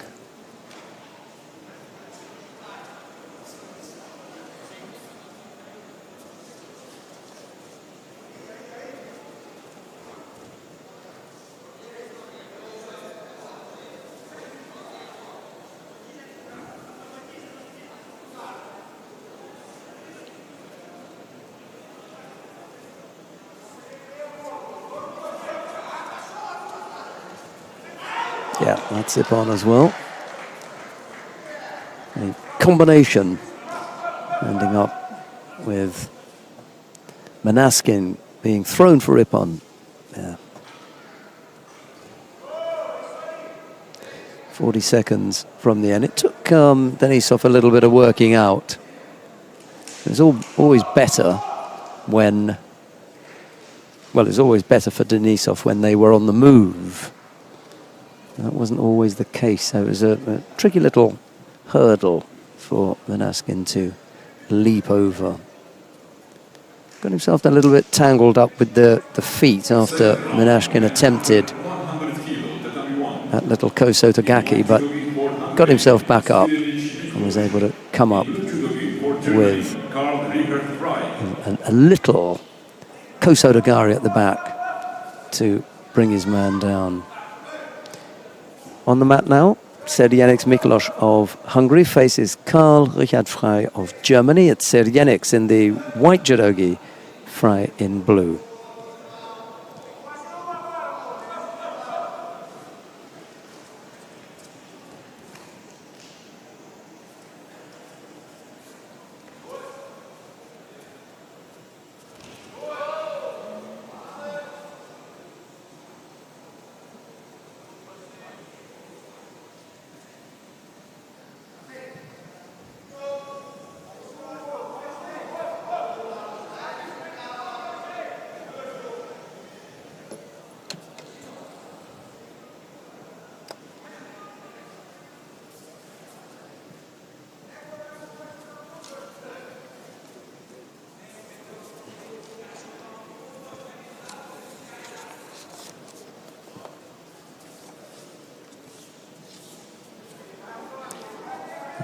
Accidental clash there.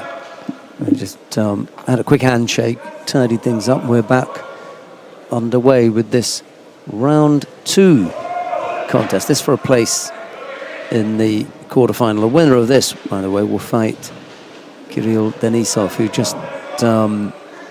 just defeated Grigory Manaskin.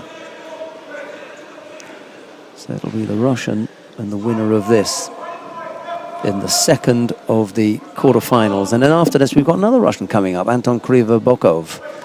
In the plus 100 kilo category, he goes up against Benjamin Harmenies of Belgium. But we're getting ahead of ourselves there because that's the next one up.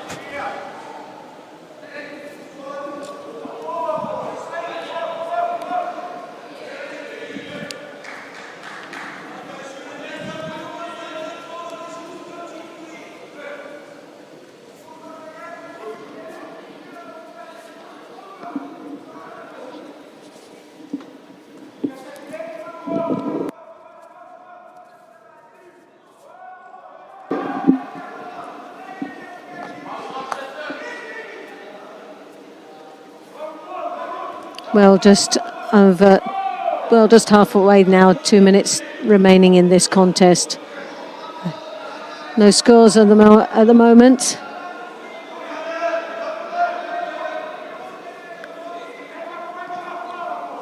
Ippon Sianagi, yes! Oh, so close! Just cannot see how he didn't go over on that one. There was a great opportunity lost there for Frey with Germany.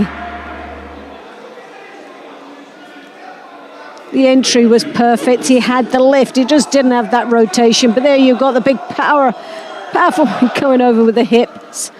Again, he was in an awkward position entry of that attack. Really needed to get that sleeve.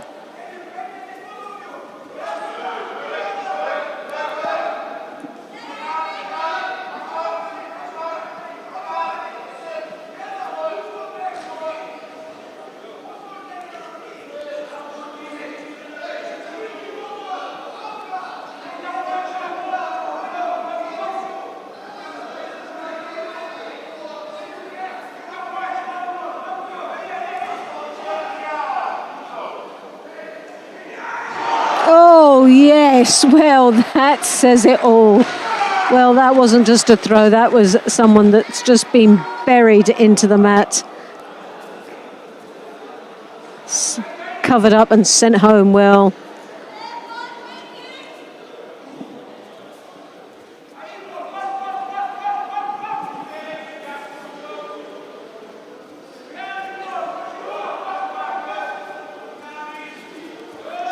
Sergenix, as you can see again, comes in with that high collar, so Tagari. Oh, and the other coming round the back just to give a little bit more leverage there.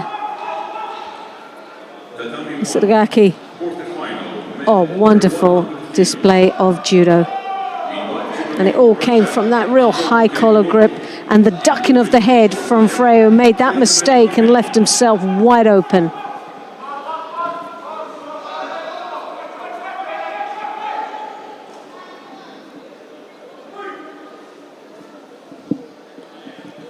So now we have the plus 100 quarterfinals.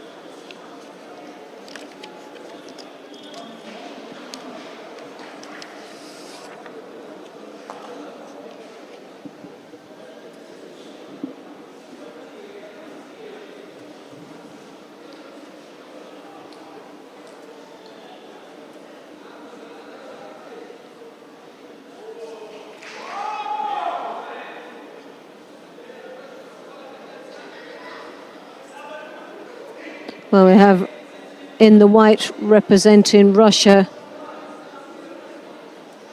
Krivbokov in the white there, and representing Belgium in the blue, Hegmednes. The W2 second round, men under 100 kilo. And this place in the final, for place in the semi-final of the plus 100s.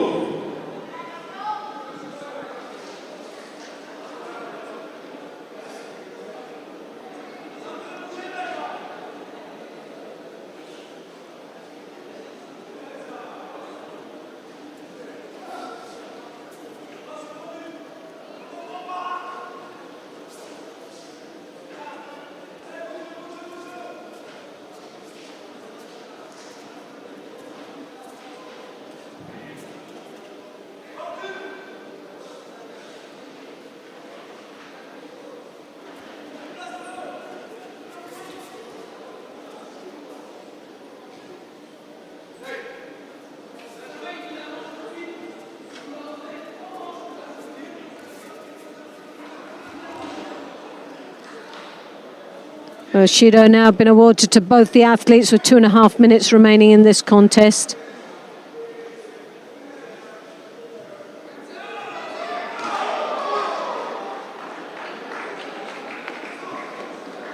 And that just made him angry. So there he goes. The Russian goes through.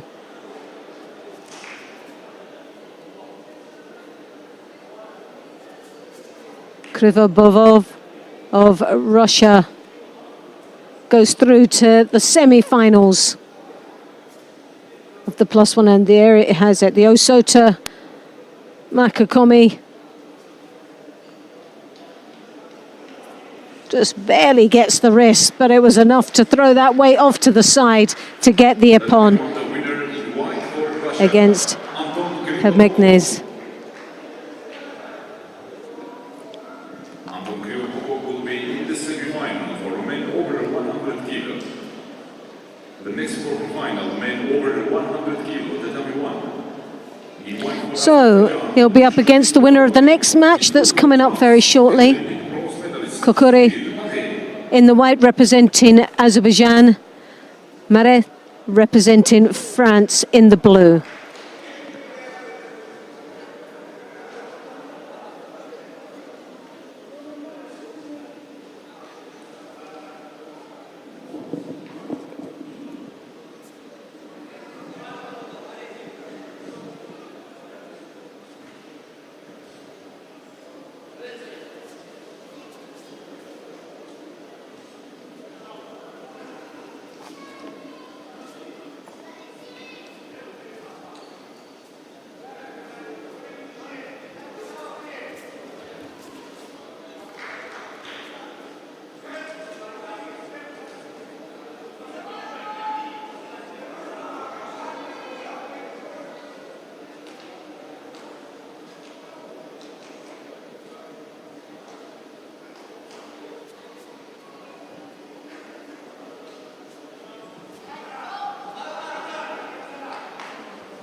Well, 2 minutes and 45 seconds to go. It's a close match between both these athletes.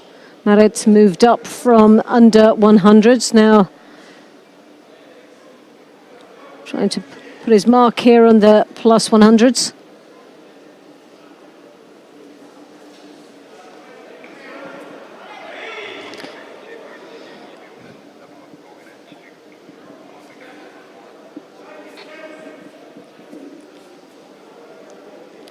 Maret defeated Roy Meyer of Netherlands in the first round.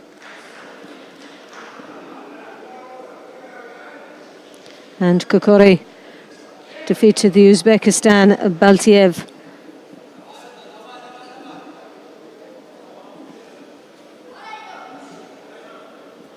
Well, this match is going to be one that's going to challenge both of them. Well, we know that the number 1 seed went out in the first round. Rafael Silva had a really bad day today, just really didn't get going in that first match.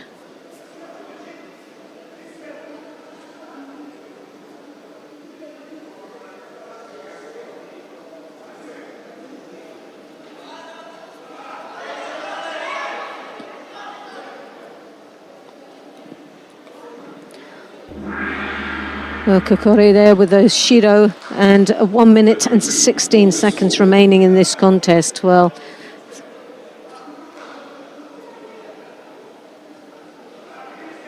Cyril Maret trying desperately to get past the strong defences, and there is actually a major weight difference between these athletes. But there you have Maret working his way in the Niwaza and secures the Osakomi.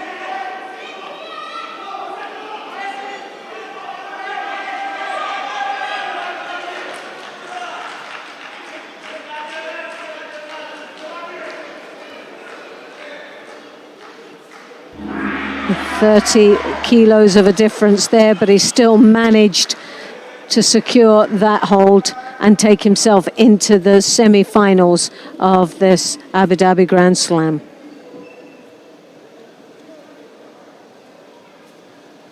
Tatami 1, the winner in blue for France, Cyril Made. Cyril Made will be in the semi-final for men over 100 kilos.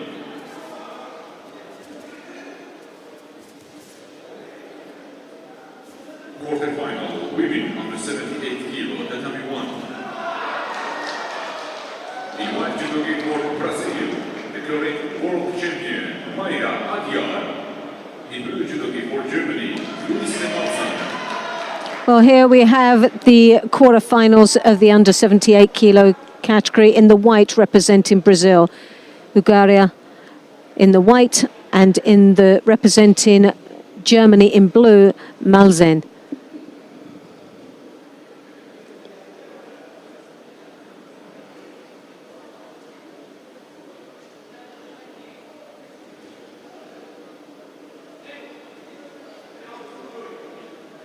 Aguirre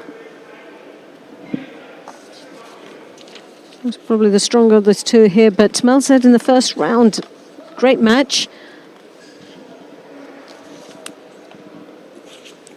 But Maya, number one seed in this weight category here for this tournament. In white judo gi for Georgia, the Olympic and world silver medalist, 3 times European champion, Varlam Limbartelliani. And in blue judo gi for Italy, Giuliano Loportio.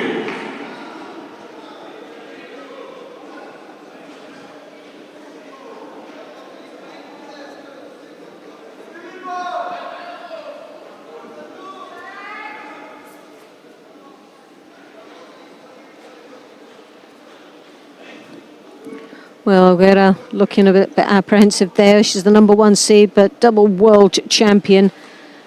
Picks up her Shido along with the German Malzen. As well as winning the World Championships for the second time. Also the title of Grand Prix champion in Cancun.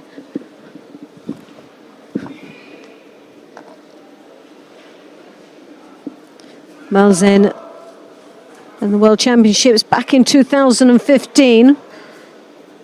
Took a bronze medal, but this year in Zagreb Grand Prix, a bronze medal as well. So she's been thereabouts in the medals, but a memorable moment for Abu Dhabi for her will be that back in 2014 she took the gold medal here in this event. So but it has been a bit of a lucky place, maybe. But obviously some fun and memorable times here in Abu Dhabi for Malzen.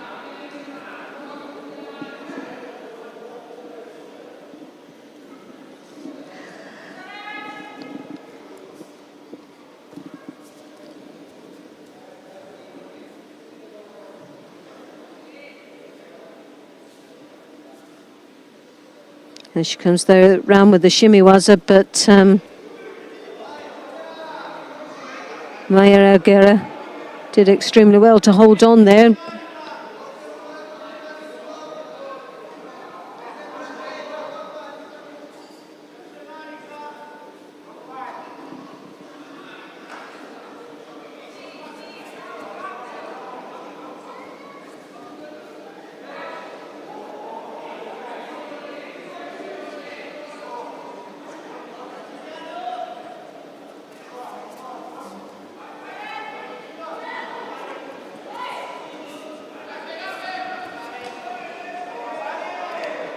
Well, there you have it. This time the Osakomi is on, not secured, stabilizing in the hold down, but she's still working her way there. She holds on with seconds remaining. Can she maintain it for the Ippon? Well, Maya Aguirre does and goes through to the semi-final of the under-78s. So Aguirre closer to that final.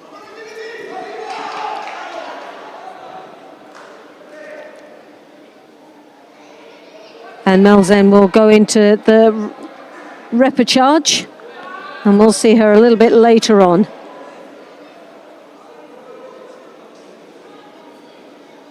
The W1, the winner in white for Brazil, Mayra Aguiar. Mayra time here will be in the semi-final for women under 78 kg. The next quarter-final, the women under 78 kg, the number one. Well, here we have coming up now the other quarter-final, which will be against Judo Abigail representing Hungary in the white, Amarinda Verkerk representing the Netherlands in blue. Well, both these ladies have had an impressive track record of wins and a lot of experience.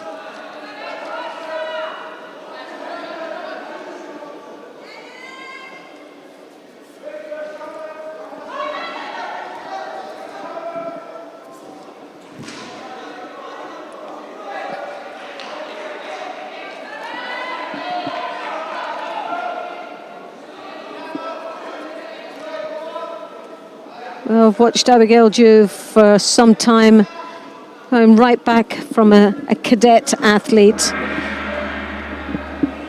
Always a very impressive judo player with some beautiful skills, especially with the uchimata. But here we have Verkerk with the uchimata, hopping through very nice. Well, Abigail, sorry, hopping through quite nicely.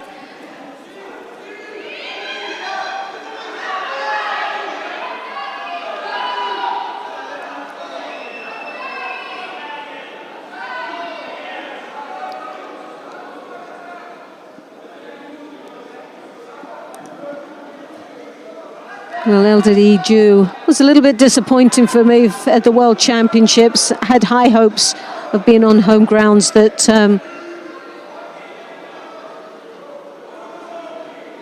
she would have been in there and that on the podium.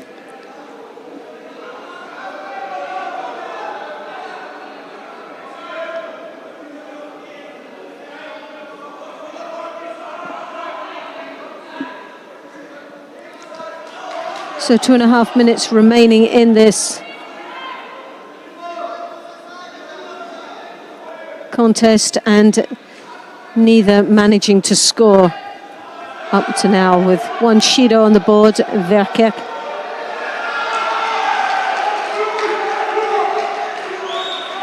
Who's carrying that burden right now. Abigail once more with that uchimata, turning it into a makikomi, mainly due to Verkerk controlling that sleeve, not managing to get the grip that she so truly wants, and that's the arm right over the top with the high collar and even as close to the belt. When she gets that grip, well, she's very dangerous indeed. Oh, yes, a lovely combination there.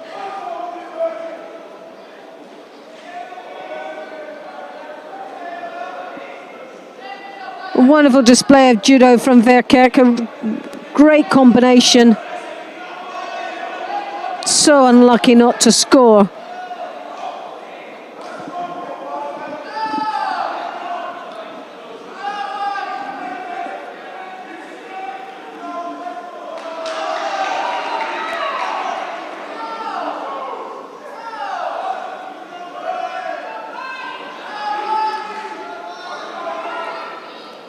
Abigail hopping in for the uchimata, needs to pull a little bit more on that sleeve, as you can see. Her left hand elbow just tucked up, losing all its power. Verkerk now looking for a turnover. She's caught that arm, but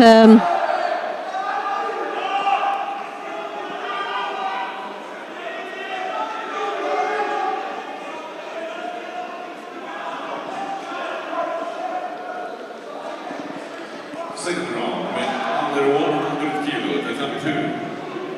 In white judo gi, representing International Judo Federation, Petr Balchik. In blue judo gi for Kazakhstan, Viktor Dimyanenko.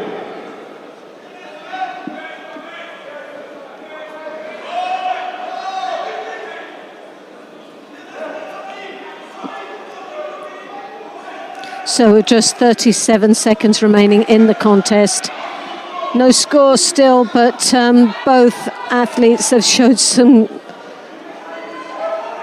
real nice judo there with the uchimatas. Nice competition, nice combination of techniques from Verkerk.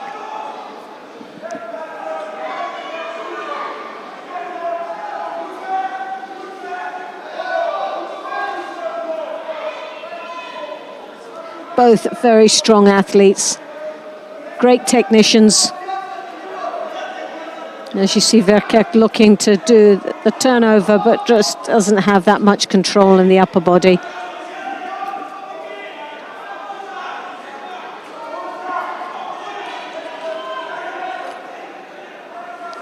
Well, it's looking very light. Now we're going into the golden score.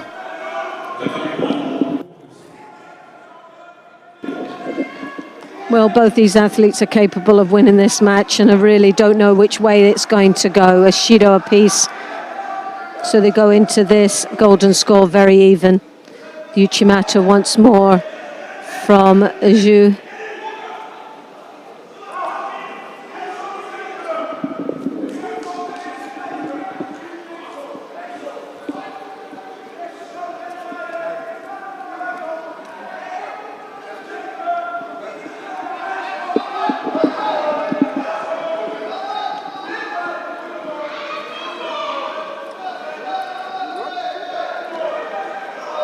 Well, even though it looks a little bit scrappy now from Zhu, she's still putting more attacks in than Verkerk. But as we know, Verkerk has got some lovely groundwork, and she's very strong and confident down there. And she got those legs tied up very nicely for the Sangaku. And the referee halting that, calling the mate to her disappointment.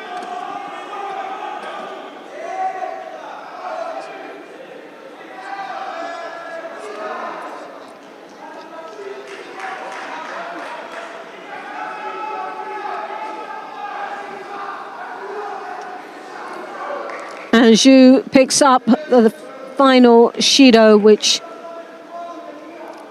cost her the match quite dearly, with Verkerk taking the place in the semi-final. Marina Verkerk will be in the semi-final for women under 78 kilo.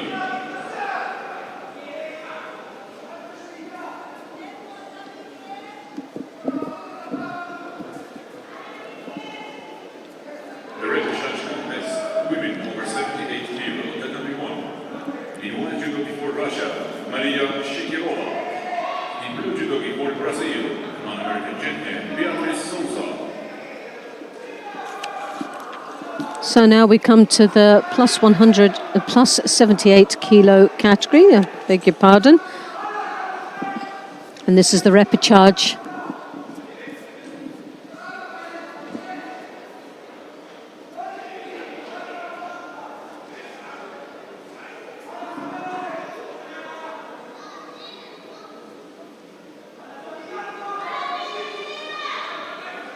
And this is against Russia in the white, Shirakova. And Souza of Brazil in the blue.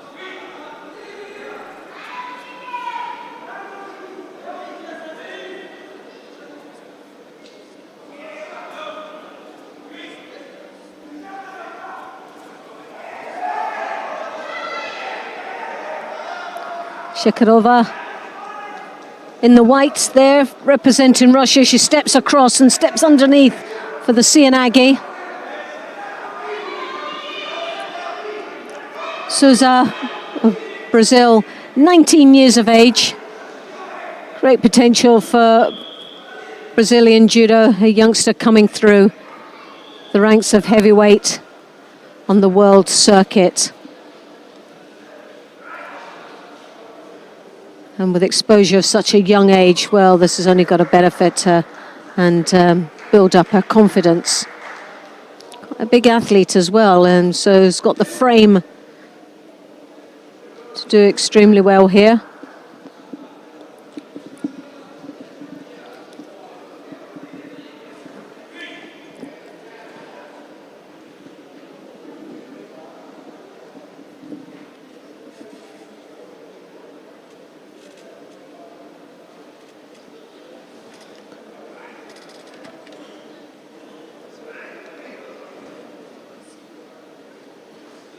Shakirova trying to do the big harai there, as you could see.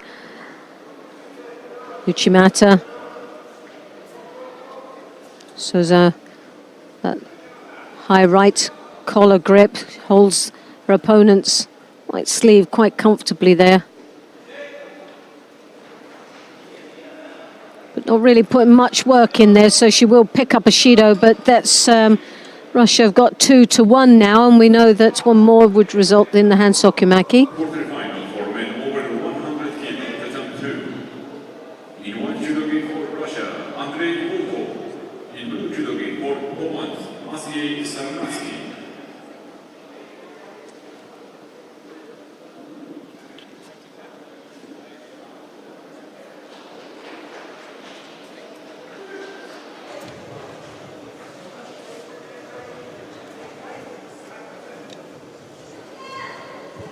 Well, an attempt there with Uchimata. Souza looking for some opportunity in the Niwaza. With 1.5 minutes remaining in this contest. Shakirova looking at the more dominant and experienced out there, and has put in a couple of more attacks than a Brazilian opponent.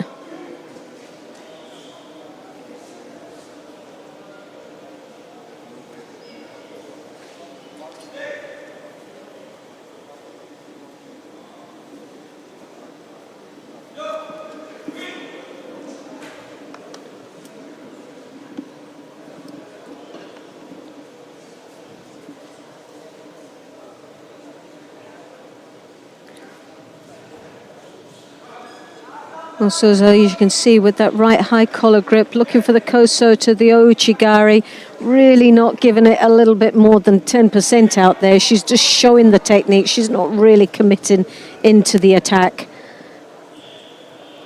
Although she looks quite strong and upright and looks to have a little bit more control.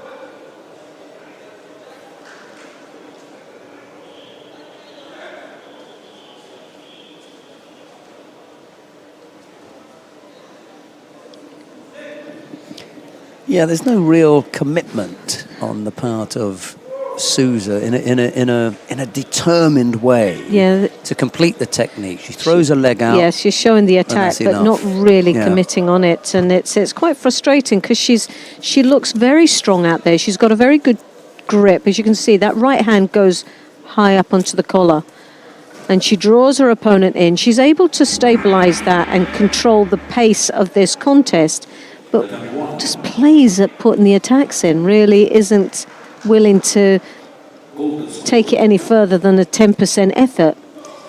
Well, we're going to need a little bit of extra time here to sort this one out. Golden score has been indicated by the referee. There are 2 penalties up against Shakirova. Oh no. They decided to give that before the golden score, which it looked very much on the cards, but Souza goes through to the final of the bronze medal match. Yeah, unfortunately, disappointing effort. That one didn't have us on the edge of our seats. Coming up next, it'll be Tessie Savelkoels of the Netherlands. She's up against Yasmin Kulbs of Germany. It'll be Savelkoels in the white judogi, Kulbs in blue. This for a place in the final of the plus 78 kilo category. Tessie Savelkoels in blue judogi for Germany, Yasmin Kulbs.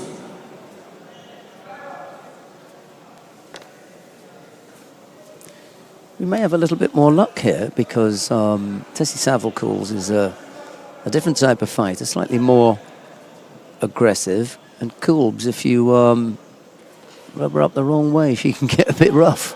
So it could be that we're in for a bit of a punch-up here between the Dutch and the Germans. Wouldn't be the first time that they've gone head-to-head with the fisticuffs.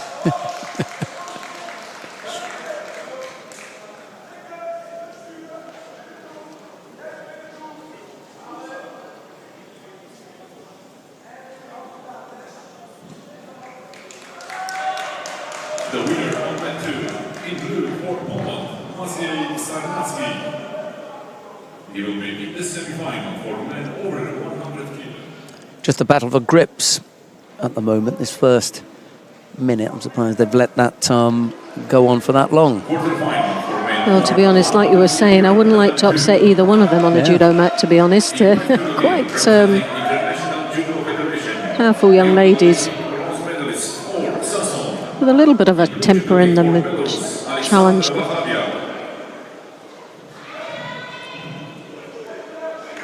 Kubs there, as you can see, she's got the stronger the grip as she steps across for the attempt of the Uchimata.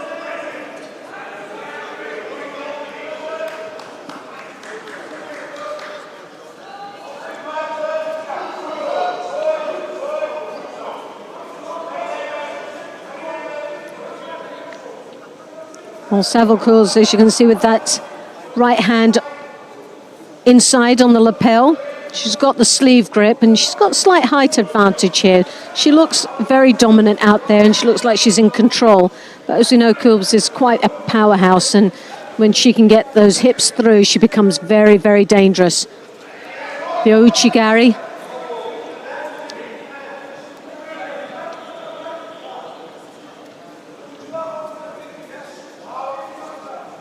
There, those hips into the Uchimata for Kubs.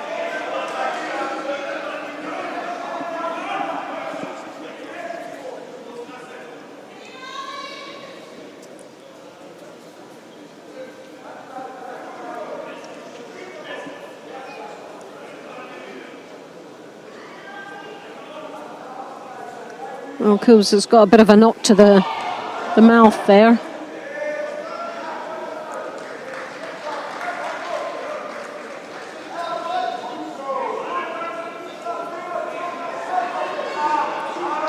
Well, the pressure is on now, both of these two. 1 minute and 41 seconds. There's no Shidos, but there's no scores at this moment. Nice attack there, but well off the mat area. Kubs rotated, spun into that. Quite very agile, heavyweight. Just get the feeling that Drops Sienagin. That's a good chance, but she didn't just get in deep enough there.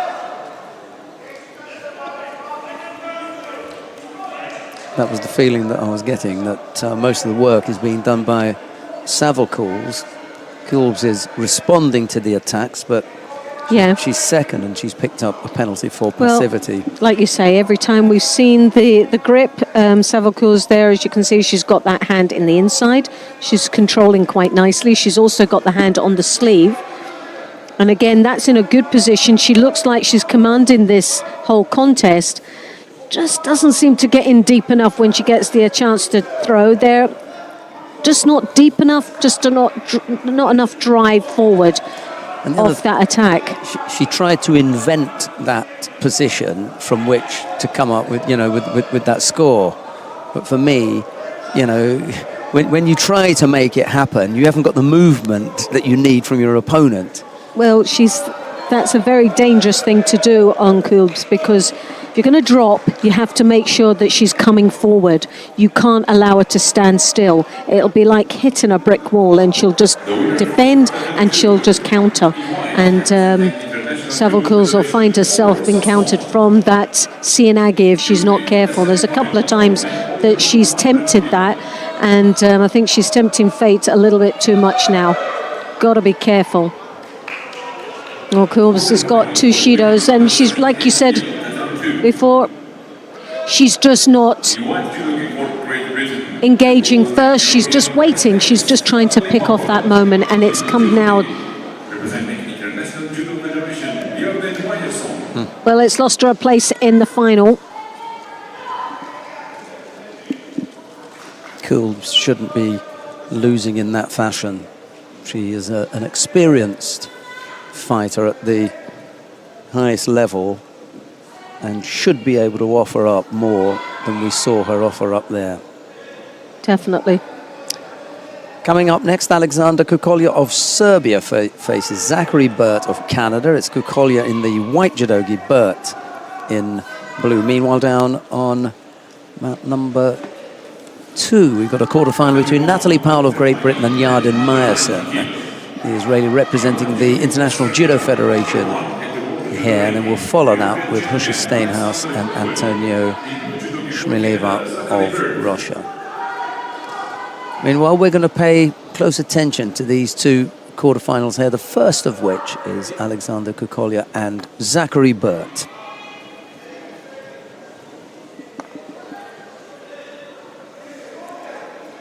Well, Alexander Kukolya has got to be one of the tallest in this weight category. Look at the length of those arms. Comes right round the back. He's got his hand on that belt. Now he's tried to bring it up to the centre with the Koichi-gari. Lovely execution of that by Shiwaza. Scoring a Wazari in the opening 30 seconds of this contest. Well, that's a great start for Kukolya.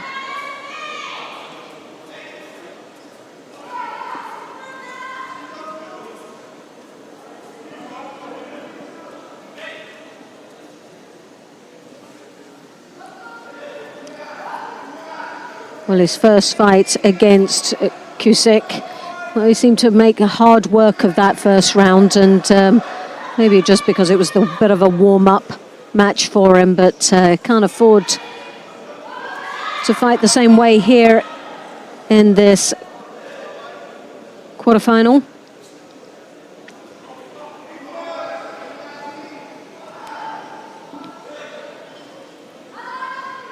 Zachary Burke, I don't think it's really been challenged much, especially in the first match. Made light work of that one, and this is one that's going to be the real tester for him, especially the number 1 seed in the under 90 kilos.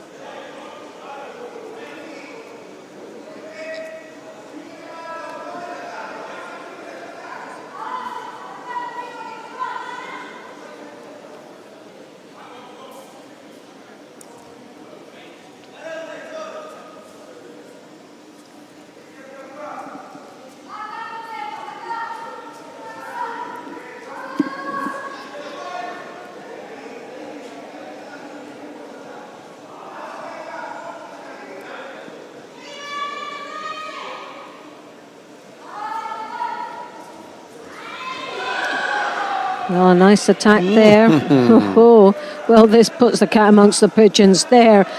1 minute and 50 seconds, and it's all evened up here. And what pressure Zachary Burt has put on the number 1 seed here. And you know what we say about the Burts from Canada and Niwaza? Well, let's see if it's all true. Straight into it, look.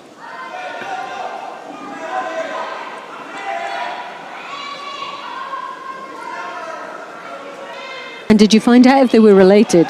I haven't.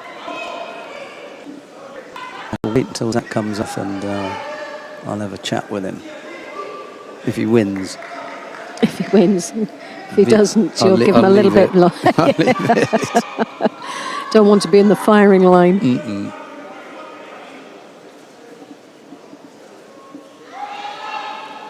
Well, minute and a half remaining in this quarterfinal. A place in the semi-final of the under-90s, and Zachary Burt is now really pushing hard that very spot. Oh, a lovely matter. Wazari caught there, and now it changes it all over again.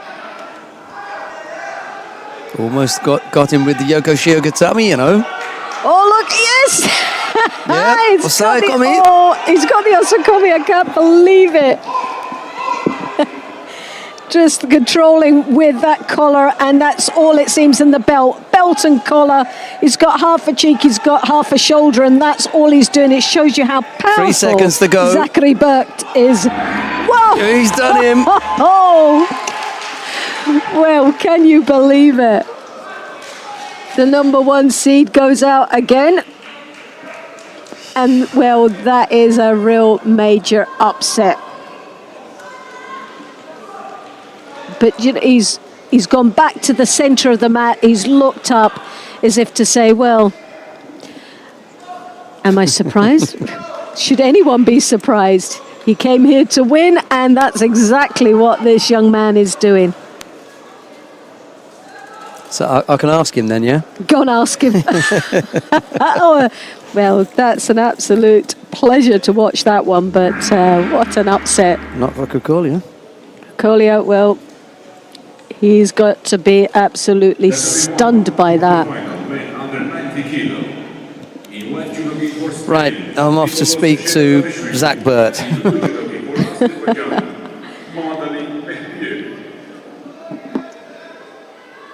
Well, here we have Shoradashvili of Spain in the white gi. He's up against the Azerbaijan Medvedev in the blue.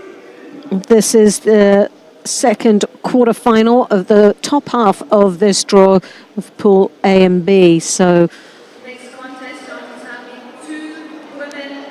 well, we've just seen a real upset in this weight category. The number one seed going out in the quarterfinal stages. The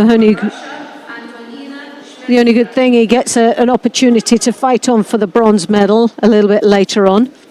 But Kukulia of Serbia defeated by Zachary Burt of Canada.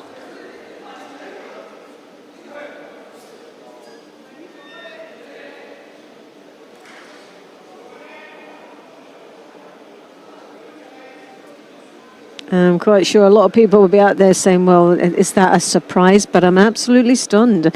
It was...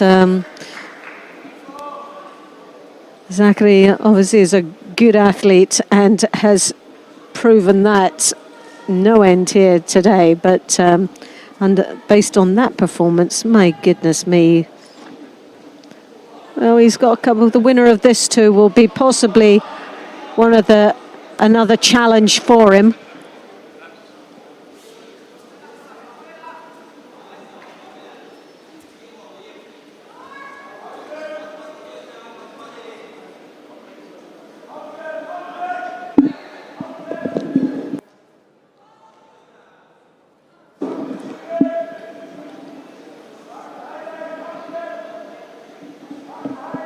Kosota, oh, lovely attack there.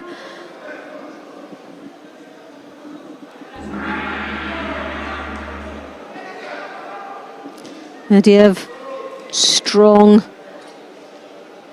Sadly didn't get a score for that, but nevertheless, great effort and commitment of that Kosota attack. Just under halfway now. Judo being given to the Azerbaijan. Left hand inside, trying to get that lapel grip. He's got his opponent's left sleeve. Just waiting for that mistake. He's stepping across. You get that sort of feeling he's wanting to come through with Uchimata.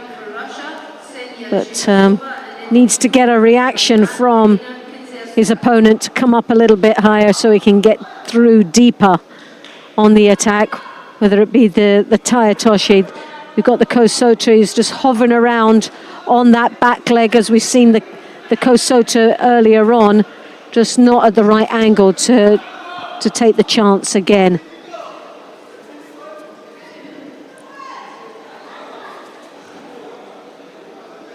And Shoradashvili obviously got a little bit of shock on that attack, but still really hasn't made much of an impact in this contest. His previous match was outstanding.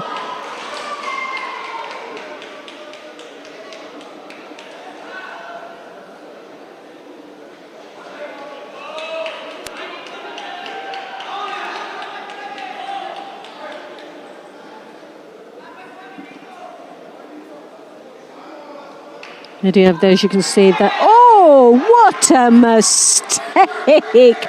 That has got to be upon. He went flat on his back.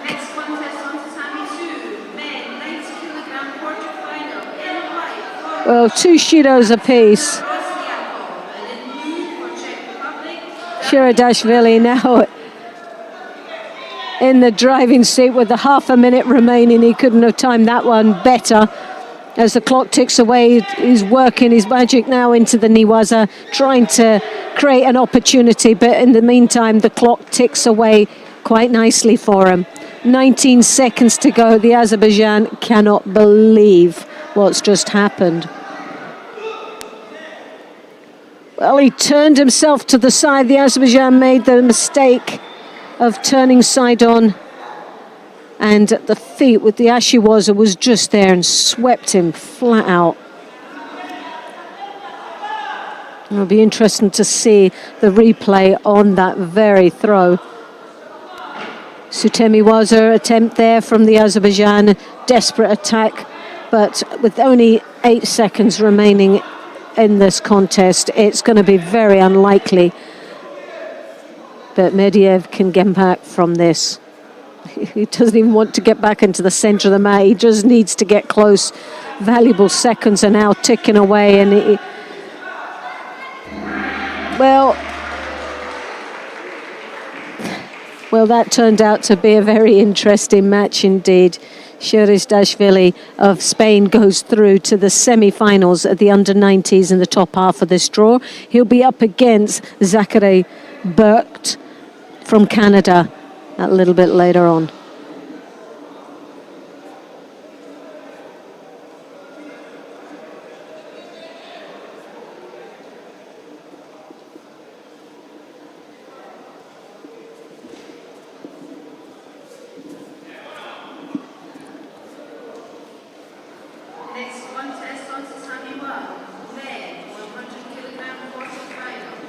Representing the United Arab Emirates, Ivan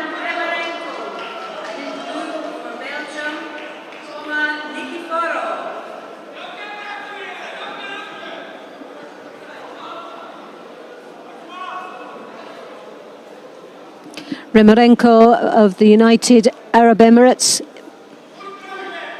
on our screen now in the white, and he's up against Belgium's Toma Nikiforov in the blue. This is the quarterfinal match at the under 100 kilograms.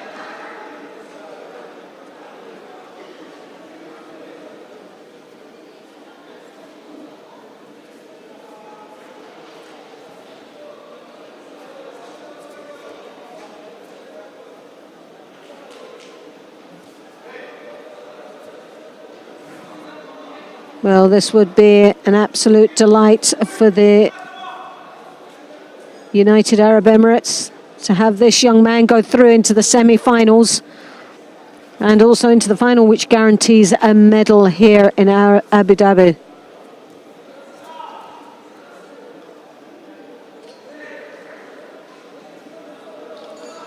Sutemiwaza, Sumigesh following through, looking for the opportunity in Niwaza. Decides not to double down there just quite yet. Just under 3 minutes remaining in this contest. A Judo apiece for both the athletes already. Sienagi attempt. Remerenko looking to be a bit bothered by an elbow.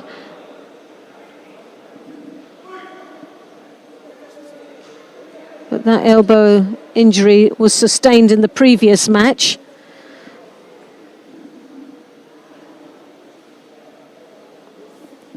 Against Mamamedov of Azerbaijan.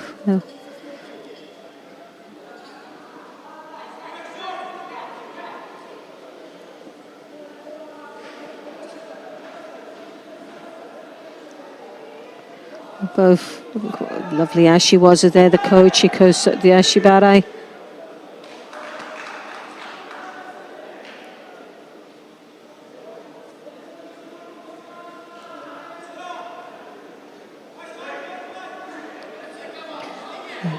Remerenko, some lovely skills that he's displayed in these previous matches. He's got the Ochikochigaris, the Uchimatas, the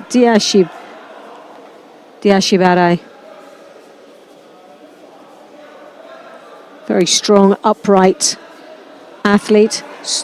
comes across, but outpowered there by Nikiforov of Belgium on that exchange, and not quite sure where that arm is, but that's always the danger that's lurking around.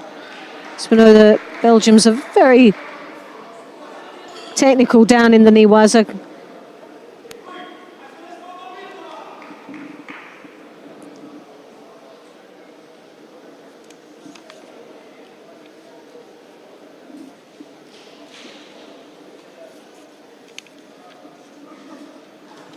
Right, I've got the info then. Oh, have you? Got some gossip on us. Yeah. Well, I'm not surprised that they're, you know, brother and sister because they're of similar ages. So they're around about the same, you know, same time and everything. But I didn't realise that there were 7 of them. Well, he's one of 8. He is one of 8. He's got 7 brothers and sisters. Oh my goodness me! Well, it's not very often you hear of large families like that. So there's some great fights in their household. Yeah, he's a good lad, and he said he does enjoy Niwaza, so does his sister. They both work hard at that. And joining in the conversation, all of a sudden, was Fabio Basile. He just came and stood there. What do you want? Basile, I just love that guy. Basile said, "No, you speak of the Niwaza." You know, because he said, I don't like to train the Niwaza, you know. He likes to showcase everything standing up. Yeah, it was hilarious. So he was going on about his... You've got quite a nice Italian accent there. Well, I only heard it a couple of seconds ago. So he said he wasn't really keen on training in Niwas. And I said, well, you need 2 hours, you know. He said, I do 2 hours a week. I said, 2 hours a day. So no. So you've actually now rewritten his training program for the next month, building up to Asia. But he's going to stick at 73. He said. Oh, is he? Yeah, he said he knows it's going to be hard. However, the amount of training that he can do at 66, strength and weights and, you know, and eating to recover from, you know, all the energy that you're outputting is limited because he's afraid of getting big and then not being able to lose the weight. Whereas at 73, he can really whack it on, you know, get big and strong and powerful and really push the weights and move up. And then he doesn't have to diet either. And he knows that there'll be a change in his judo. You'll know there'll be other requirements. That single Wazari, by the way, from Nikiforov was enough to get him past That was a good win. It was a really interesting match, this was. Very interesting. But we may see Rimarenko on the podium. He's having a good day. That's he's actually carrying an injury now, which is concerning because he picked up that injury with Mamedov of Azerbaijan with the arm lock that was so close of going on. But a couple of times he's pulled up with that the left in arm. this match here. So I don't know how serious it is, but hopefully not. And yes, hopefully we will see him on that podium. Right, coming up next, it is Kirill Denisov of Russia to face Seryenix Miklos of Hungary. Denisov in the white judogi, Seryenix in blue. Meanwhile, down on mat number 2, what a turn up for the book. Alexander Roslyakov of Russia, relative unknown, has defeated David Klamet of the Czech Republic. Roslyakov must be the number 6 in Russia, finds himself in the semi-final of a Grand Slam. I'm just going to check that whilst Loretta keeps you up to date with what's happening with Denisov in the white judogi and Seryenix in blue. And in blue from Georgia, Beka Viniashvili.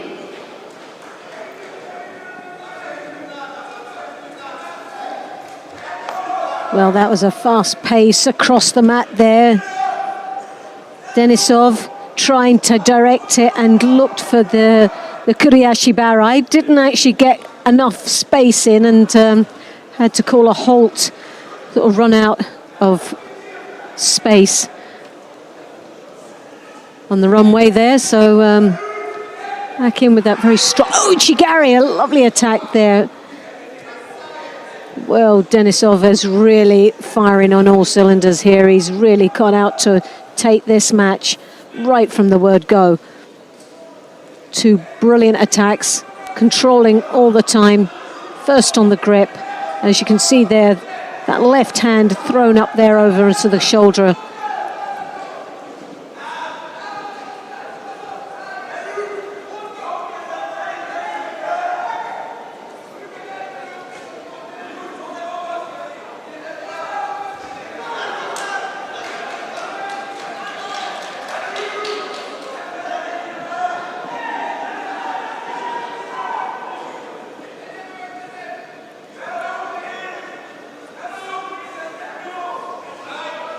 Now Denisov, as you can see, that left hand high on the collar, but countered there from Sijenics. No score as yet, but Judo apiece.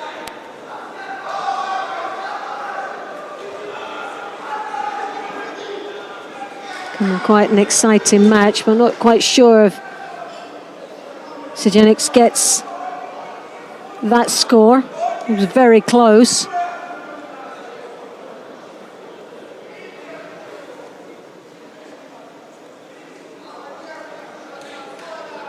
Just to tell you quickly going about... a bit back to Denisov now takes the lead with the Wazari, sorry. It's okay. Just to tell you quickly about Roslyakov. He's number 16 in Russia. He's not even on their top squad. I spoke to Ezio Gamba this morning. He said, yeah, he comes to training. He's a good boy. We thought we'd give him a run out. Give him a run out. 16. My goodness me. There are 16 people ahead of him in Russia. And just to prove that, we can go to have a look at who they are. Hussein Karl Musayev, Magomed Magomedov, right, Singh Igolnikov, Zhambekov, Denisov, who's here, Grigoriev, Vaniev, Oganessian, Donstov, Voprosov, Ivanov, he's all the way down at number 16. Alexander Roslyakov, 12 points on the IGF World Ranking list, whereas Hussein Karl Musayev has 2,470. He's just not even in the same league. My goodness. Well, he is in the same league. He's finding himself up here. He's just smashing him, isn't he? I don't think it'll take that long for him to be up at the same league as some of these teammates.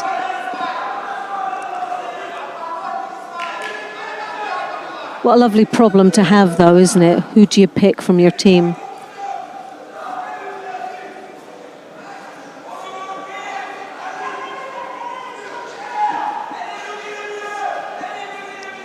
Well, 1 minute and 22 seconds remaining in this contest.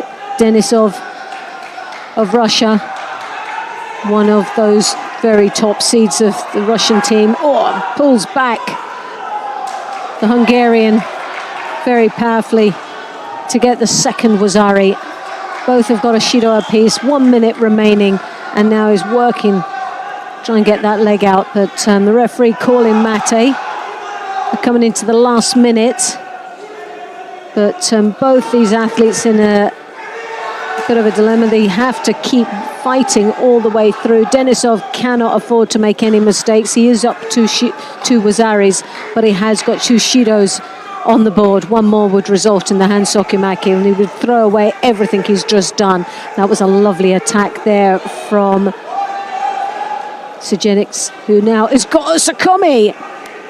Caught him with the Oso Tagari off to the side, stumbled him down into the ground, maintained that pressure into the ground, got the Wazari, and also now has the Osakomi, and it looks like Denisov is going out at the quarterfinal stage.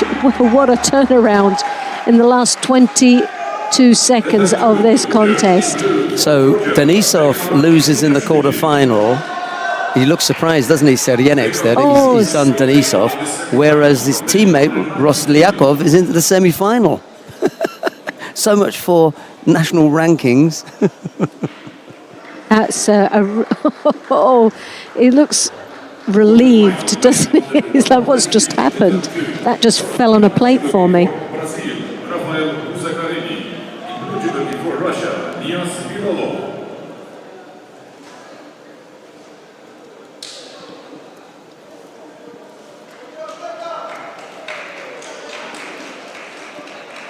The Dhabi won the winner in blue for Hungary, Miklos. He will be in the semi-final for men under 100 kilo.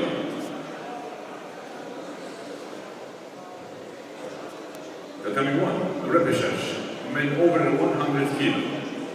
In white for Belgium, Benjamin Haimeni. In blue for Azerbaijan, Ushanti Kokaori. That must be a repechage contest that they're talking about. Yeah, Harmenis and Kokauri. Have we got something else that we can see? A quarter-final down on mat number 2. Yeah, let's go down to have a look at Rafael Buzakarini of Brazil. He's up against Niaz Bilalov of Russia.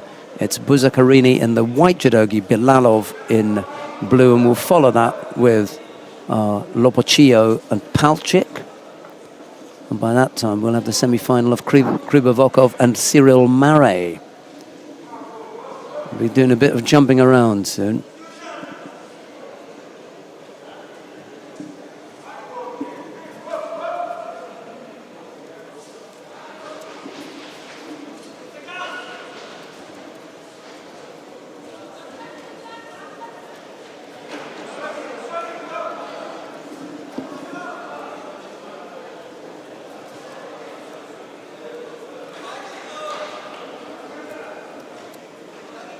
Well, just in the first minute, we have Bucarini of Brazil picking up the first Shido.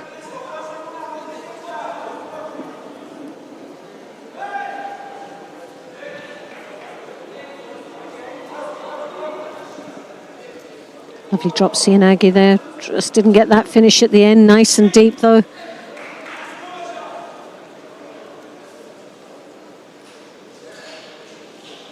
Bilalov looking for a Braniwazer off the exchange of that drop.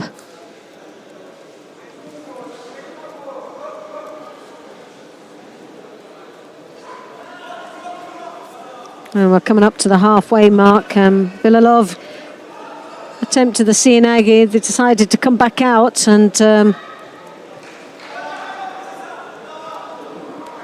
Brazilian was there waiting for him, so it's a bit of a one-to-one at this moment.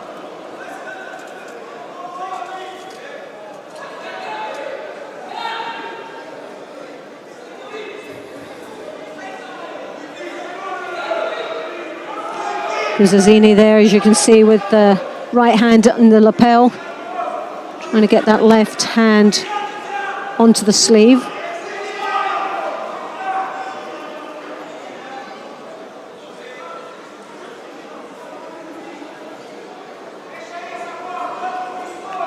Coming across for the Makikomi, Hara Osota switching it into the Makikomi. Wasn't tight enough there, and Bilalov trying to work round the top of the Brazilian. Hasn't really done much within this first half of the contest. Could be looking at the Shido very shortly. Drop Cianagi there from Bilalov, not very convincing at all. Needs to tidy that up and sort out the grips first. And as you got it, the first Shido is awarded to Bilalov. Now evens this all up with 1 minute remaining in the contest. Well, bit of a medical attention to the Russian. It's just a bit of a scratch, nothing serious, but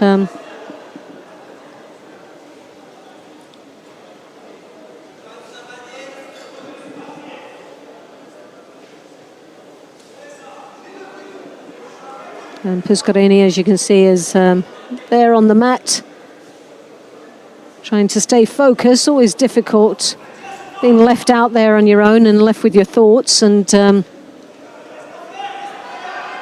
1 minute remaining in this contest, and for a place in the semi-finals.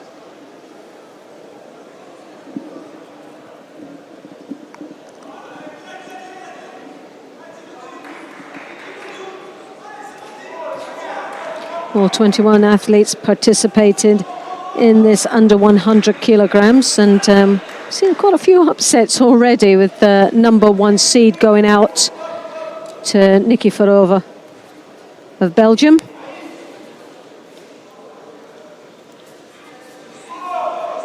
Well, it wasn't actually. It was Rimarenko of United Arab Emirates, and then it was ended up Nikiforov that went on to get through into the semi-finals.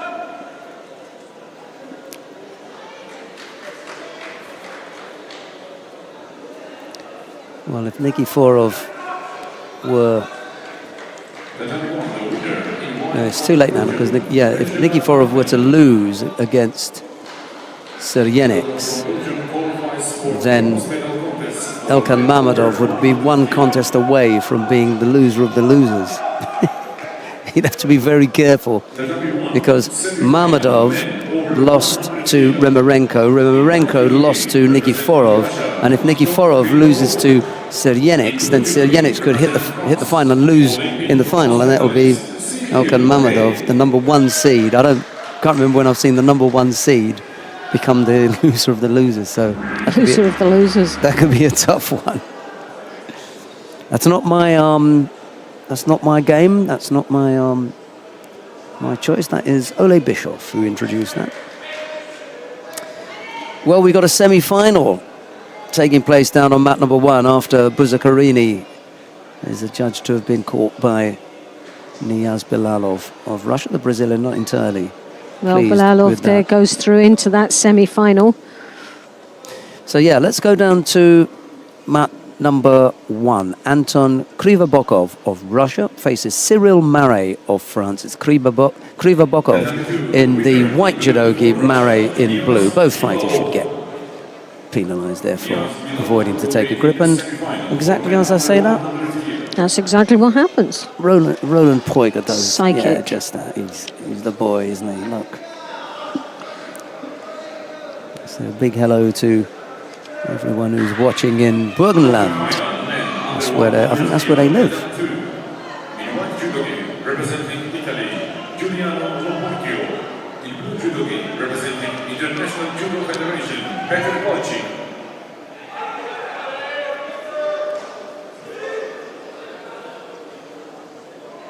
Who's got to leave then? Who is it that they've asked to leave the chair? I didn't think that Krivabokov had anybody with him. Anyhow. Well, Krivabokov, one of the actual heaviest in the plus 100 kilograms against one of the lightest in the plus 100s. In fact, the difference of 50 kilos between these athletes. Now that's some weight difference.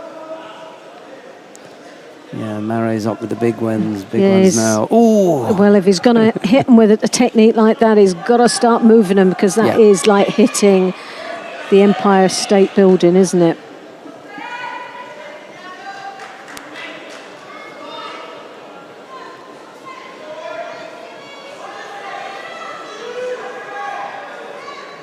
It's a very big... when you look at techniques like that, you just think, well, you're really going to put yourself into trouble there. You're asking for it. Now, the weight that's going to be generated on one of those legs to come round, he really isn't thinking very straight out here. He needs to start moving the big Russian about. He needs to break his balance up. Has to hit him on the move. Otherwise, it's just hitting a wall.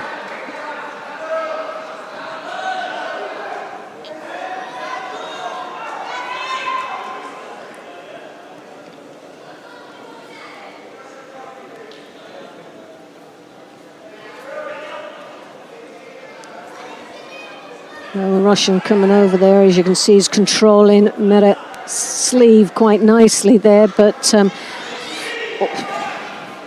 Meret turning his back on his opponent, left his shoulder out a little bit wide there, and it's just a battle of Shidos at the moment with 1.5 minutes remaining in this contest.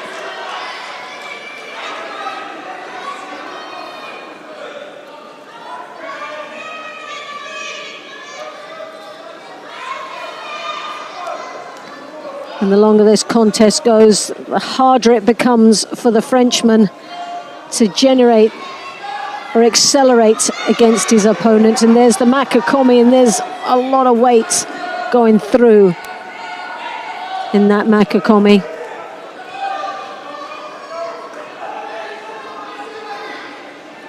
And a strong attack for the Russian as well. He's got 2 Shidos against him. One more would result in the hand Sokumaki.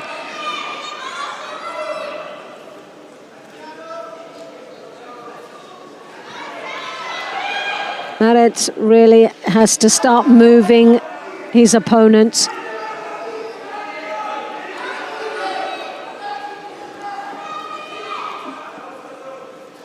Needs to get the big man up on his toes. It's playing into the hands of the Russian, and got to be careful.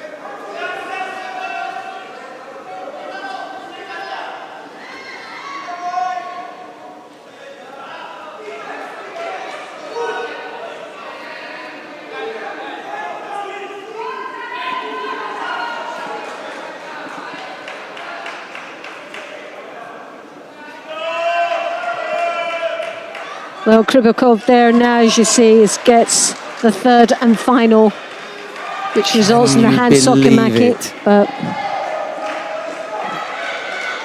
Mare, first time up into the final. How's your luck? well, Oh, the huge man mountain of Krybakov just wastes the opportunity there.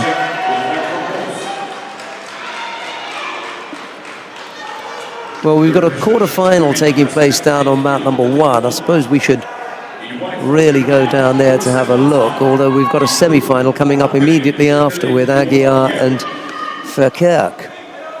We could see Lobachio and Palchik a little bit later. Let's stay here to see Luisa Malzahn of Germany. She's up against Erdeli Abigail of Hungary. It's Malzahn in the white judogi, Erdeli in blue. And I spoke to her this morning. I think I told people at home anyway about her losing her necklace. She had a Lucky Charm necklace, and who was this? Erdeli Ju. Yeah, Abigail. Yeah. Oh. And she left it at the weigh-in, but lucky enough, Lisa Allen, the IJ competition manager, picked it up and returned it to her. Oh, that's good. She was almost childlike in her celebration when she was hugging Lisa this morning. I saw the pair of them, and she was very happily putting her bracelet back on. No, her necklace, sorry. Oh, nice little story. And it would have set her for the day.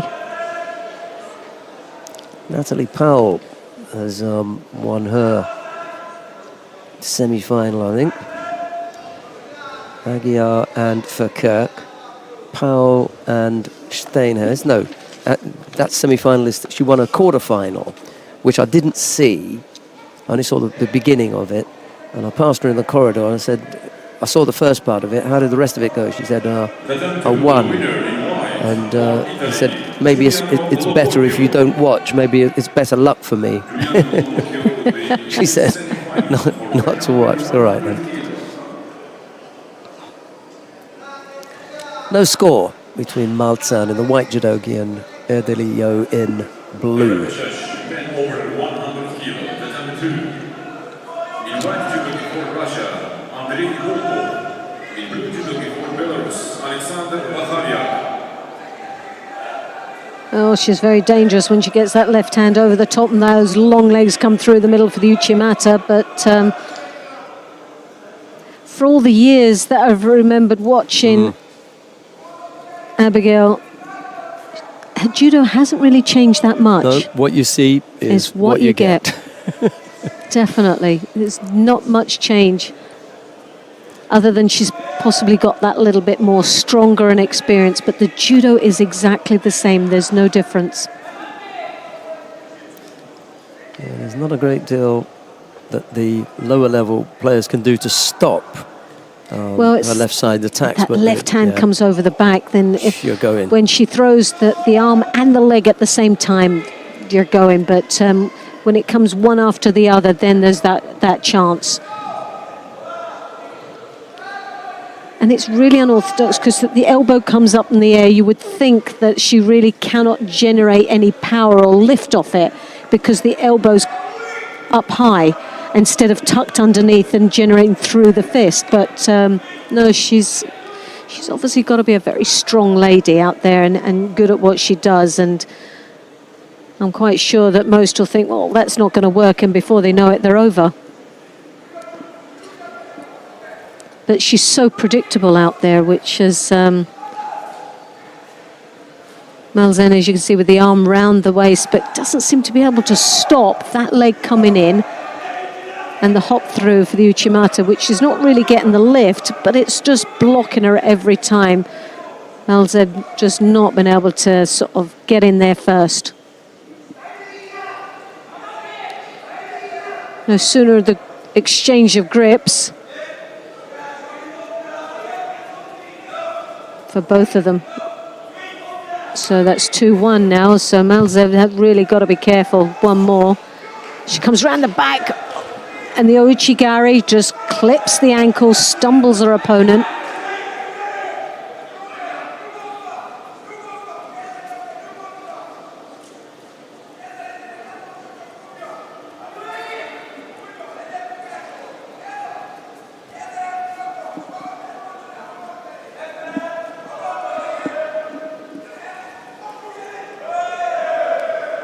Well, each time Abigail just hits her first, every time.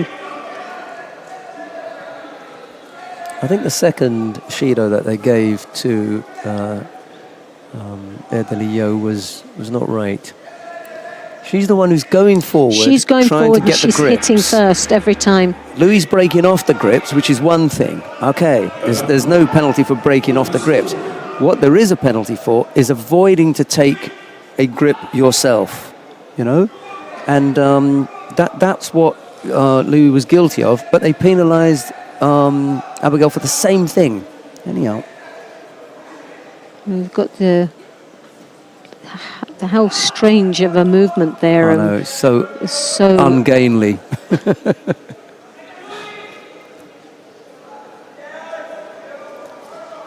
It's the grip is just impossible to be effective. But here you have Malzahn now looking. She's got to free that leg, but she, in doing so, she's just got no upper body control there. She didn't secure the head. She needed to do that first before trying to release her leg.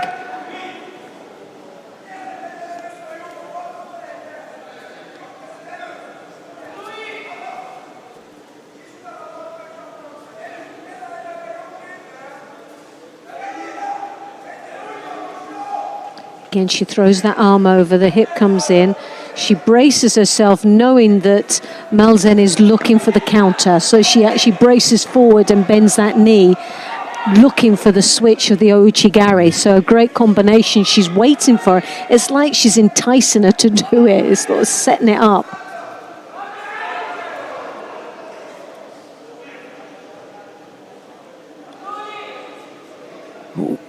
Again, oh yes, oh yeah, there you have it. That was very clever.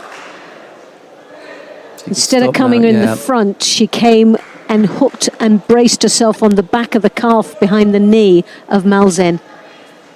The knee was in front, the foot was at the back of the knee. So she actually locked that knee in there, so that was very nice. Yeah, it was one of those little sit-down ones. Yeah, it was. You know, with the foot up. It reminds me of Haji. She switched the hip forward, and then she braced herself on the back of the leg of Malzahn, but her knee was forward and just locked it, and then switched with the upper body control. It was quite a nice little move. First she's done in this contest.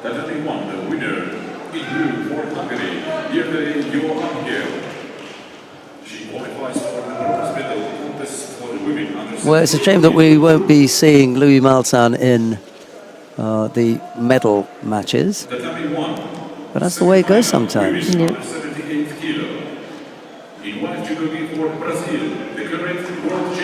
Now, one of these fighters is going to take a medal. One of these will definitely take a medal because the winner goes into the final. We got the first semi-final in the under 78 kilo category. Mayra Aguiar of Brazil faces Marhinda Fekirk of the Netherlands. It's Aguiar in the white judogi, Verkerk in blue. Oh, this is going to be a very tough match. And oh, the Uchimata already out there.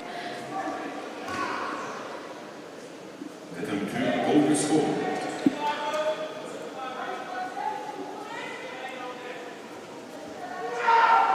Well, Verkerk beat Zhu in the earlier round in the quarterfinals. That was a very interesting fight indeed. Played out well in that contest, and she's actually really on form today, Verkerk. So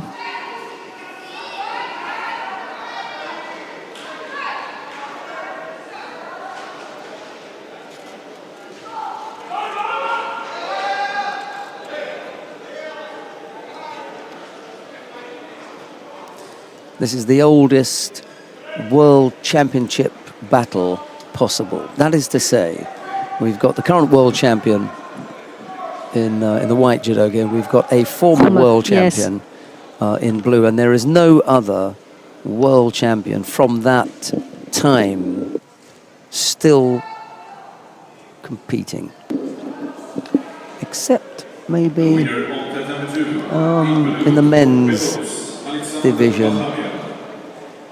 you've got world medalists, haven't you? Yeah, not but the world champions. Yeah, the only one would be Georgi Zantaraya.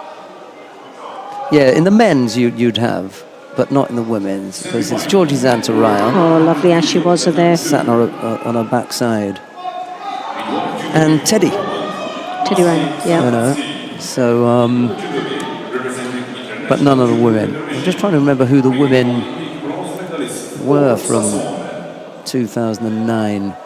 Was it back as 2009? Oh, I didn't realise it was going back that far. I thought it... In Rotterdam. She won it in Rotterdam. Right. Did she not medal in 2013? If she did, well, we know it's not gold, because all of the medal winners, all the gold medal winners, have been new ones almost every time. 13, where were we in 13? It was in Brazil. It was Aguiar, wasn't it? And Sharnashki has thrown Sharnashki has thrown Sasson for Ippon down on mat number 2. That's the cheers going on. I think someone was very happy out there. Yeah. Well, Sangaku turned there from Verkerk. A minute and a half remaining in this contest. Will be in the final for men over 100 kilo. Olympic bronze medalist for Sasson will fight for bronze.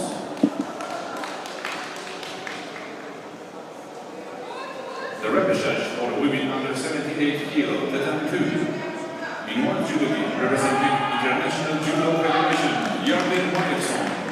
In judogi representing Russia, Antonina. Well, just a minute remaining in this contest. It's only a Shido that separates them, and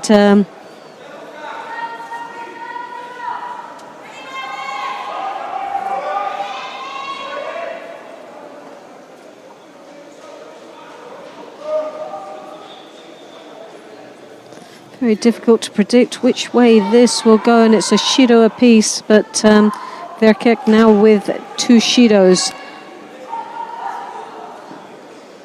Not an ideal situation to be in, with 38 seconds remaining in the contest.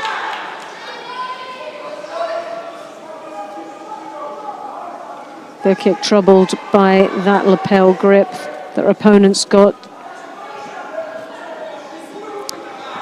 Just before I have a look at that, because Lerton and I were talking about, you know, the World Championship head-to-head that we're having here. Both of these fighters have won the World Championships under 78 kilos, and then I was sort of testing myself to remember who it was that was alongside Mahinda Verkerk in Rotterdam those years ago, winning the various weight categories. So I'll have a stab at them, and then I'll check it. Mind you, we've got time because we're going into golden score here. Both fighters have picked up penalties. Aguiar just the one, Verkerk the with two. the two, yes. And so the advantage goes to the Brazilian. Now, the under 48 kilo category was, I can see her face now. It's not Asami Haruna, it was the other one who was around at that time. She's coaching for Japan now. I might need a minute to think about that one. Fukumi. Oh, right, yes. Fukumi, right. Let's just have a look and see if that's right. Yeah, Fukumi. Okay, so we're good for one, Loretta. The memory hasn't failed me yet. 20 odd seconds left. Sobitsuri Komigoshi from Verkerk, but so close, but still. Just managed to get the right leg around and block she's it. had a couple of good, strong attacks, and they have been very, very close. In fact, I think Verkerk has just been that little bit sharper in her attacks. Nicely balanced at the moment.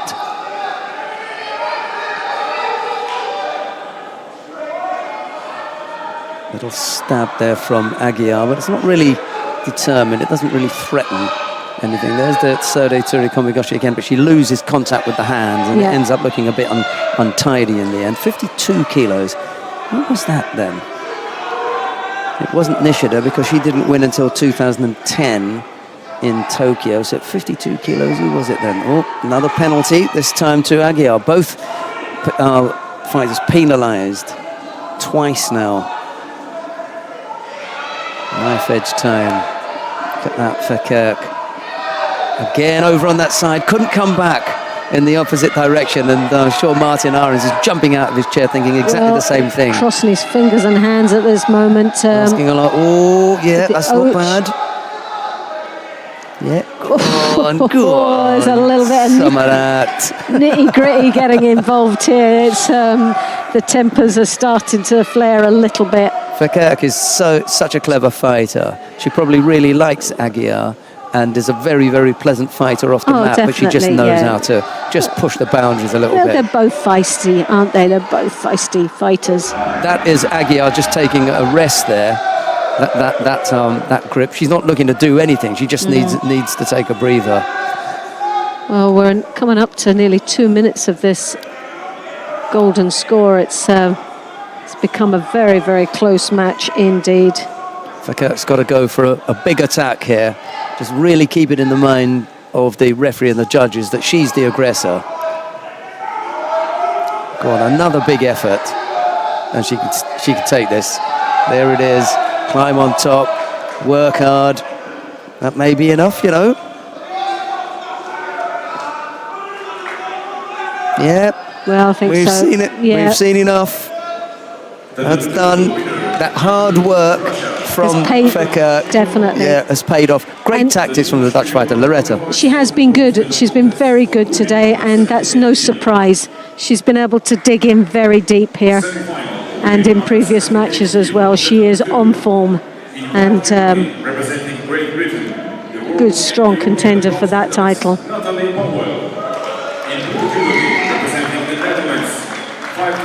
See, look, big hug, no problems. We're going to go straight down to mat number 2 because the second semi-final in the under 78 kilo category is about to take place. Natalie Powell of Great Britain faces Husha Steenhuis of the Netherlands.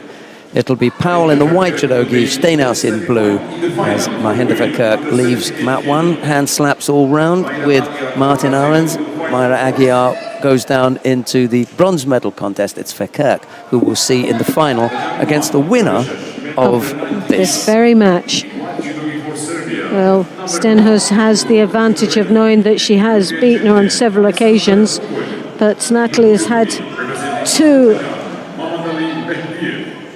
events that she has had the upper hand, so she knows that she can do it if she just keeps that head right.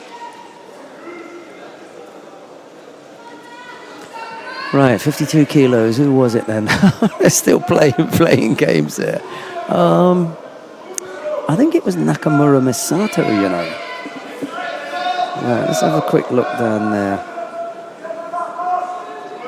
Nakamura Misato. So it was. Yeah, Right, the third one is not going to be that difficult because it wasn't Matsumoto Kari, and she lost the bronze medal contest to the Hungarian. Go France. No, I know who it is. I'm thinking that. Who did she lose that bronze medal contest? Matsumoto got foot swept by the Hungarian. Anyway, we'll come back to the Hungarian because that's only the bronze medal contest. The French girl is a little blonde girl who's stopped now. She also went up to under 63. It was the only really big win that she had. Hang on a second.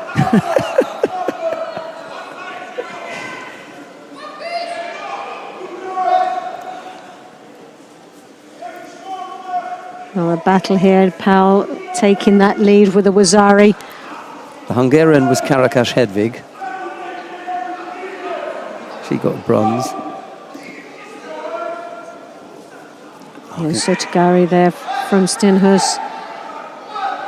Powell doing it really well there at the edge, controlling quite nicely, looking very strong out there against her opponent.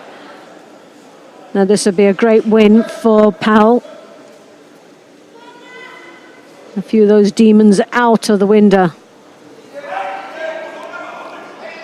As that left hand on the lapels comes now high up onto the shoulder, controlling nicely. You can see that block from Stenhus trying to keep those hips at bay. But Powell's also got that sleeve, and it's in a nice strong gripping position she's in. Stenhus stepping straight across there, looking for that Osota. Into the Makakomi, but Powell bracing herself quite nicely there, looking and feeling her way through for that counter, as you can see. So 1 minute and 16 seconds remaining. Stenhus and Powell pick up a Shido apiece, so that's Powell with 2. So she's got to be very careful here that she doesn't throw this away. She has to stay engaged in this contest and start battling back and putting a couple of attacks in now. Once more, she gets a very strong grip. She throws that arm over the top. Now has to follow it through to something a little bit more positive than the grip. She has to start maybe reaching across, touching the feet with the Uchimata, the Makakomi. He's called Mase already. Well, Powell, if she doesn't attack, she's going to get the Shido and she'll throw this totally out the window now. 45 seconds to go. Powell has to start putting a couple of attacks in. She's got that Wazari, but she cannot hang on to it. And already she's been given the 2 Shidos. The grips are perfect, but she just isn't following it through with the attacks. One big attack will do She it. That's needs not it. Yeah, she just needs There's a good one. chance. And that's not enough as well. She has to be gutsy enough, but you can see Stenhus waiting because she knows she's under pressure. She's showing that leg, tempting it for the Osota. See, Stenhus is also happy to close things down and allow both of them to get penalised. Exactly. This is a real tactical play now for Stenhus. They're not going to do it now. Well, Natalie did well to hang on to that. My goodness, it had us on the edge of the seats. You could see that just really going all horribly wrong. But time was on the side of Powell. And that takes her into the final of this Abu Dhabi Grand Slam. And she'll be absolutely delighted, and so with her teammates back there in the back. Right, I can see the face of the under 57 kilo category fighter, but I can't remember her name, so I'm going to have to scroll down. It's such a Morgan Ribu. Yeah, Morgan Ribu. 63, I think, was Ueno Yoshia of Japan. Yeah, we got that. 70, well, it could have been Jevry Zeman. No, Yuri Alve. Oh, Alve, that's another one that's still around. Yeah, Yuri Alve. Yes. She's still about. Yeah. Yep. Right, coming onto the mat now. Let's get back to the action. David Klamet of the Czech Republic faces Komranshaw Ustapirion of Tajikistan. It's Klamet in the white judogi, Ustapirion in blue. I got carried away. We're trying to rush back to the action because if I'd stopped for a second, I'd have remembered that was the first year that Yuri Alve took her and a world one that's title. still around now. And she went on to win 3 more and an Olympic. Did she lose? Who did she lose to then? Just trying to think who she lost to. Oh, it's the Japanese. Tachimoto Haruka in the final. So, but that's another. We're jumping around. So that is 70. That's 70 kilos. Yeah. The under 78 World Championship gold medal winner. Okay, that shouldn't be difficult because we just called her Marina Verkerk. and then the plus I was wondering 78. when you would remember that one. Yeah, plus 78 That's why we got onto this subject in the because first that place. very Can you imagine if I'd got that one I wrong? know. And the plus 78, Tong Wen of China. Let's go down there and have a look at that. You should be on Mastermind. Tong Wen. There you go. Done, mate. I'm going to sign you up for Mastermind. Subject, special subject, judo. Judo. I think you do well. Judo nerd. Natalie Powell. I wake up Run in the morning, through. can't even remember my own name, not alone anybody else's. I know the feeling. So this repechage is a real battle, and neither one of them. Well, we've got now one Shido.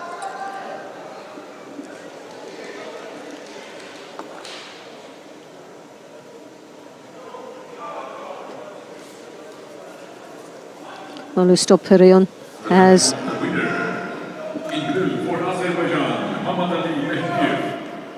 Muhammad Ali Mehdiyev.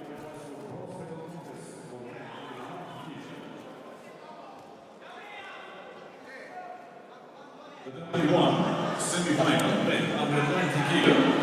In white for Canada, Zachary Burt. In blue for Spain, Nicolas Shevazavishvili.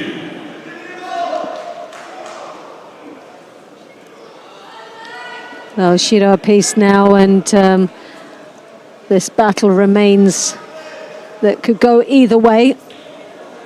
Just under halfway to go in this contest. A Shido apiece for both the athletes.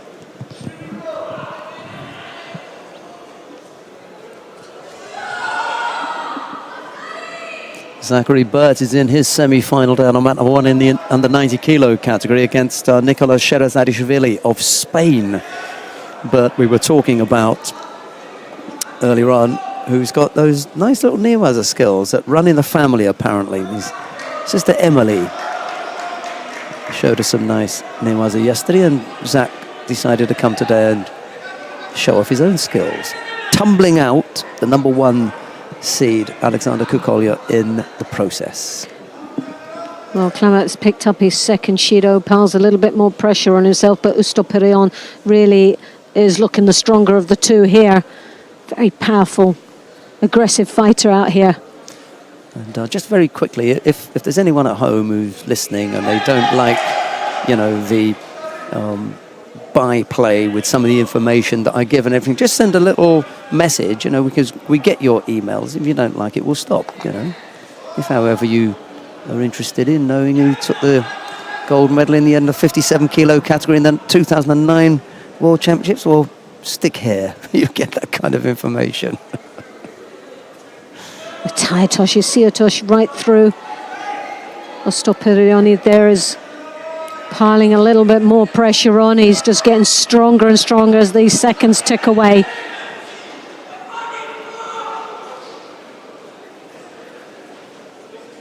He's got the left hand on that lapel.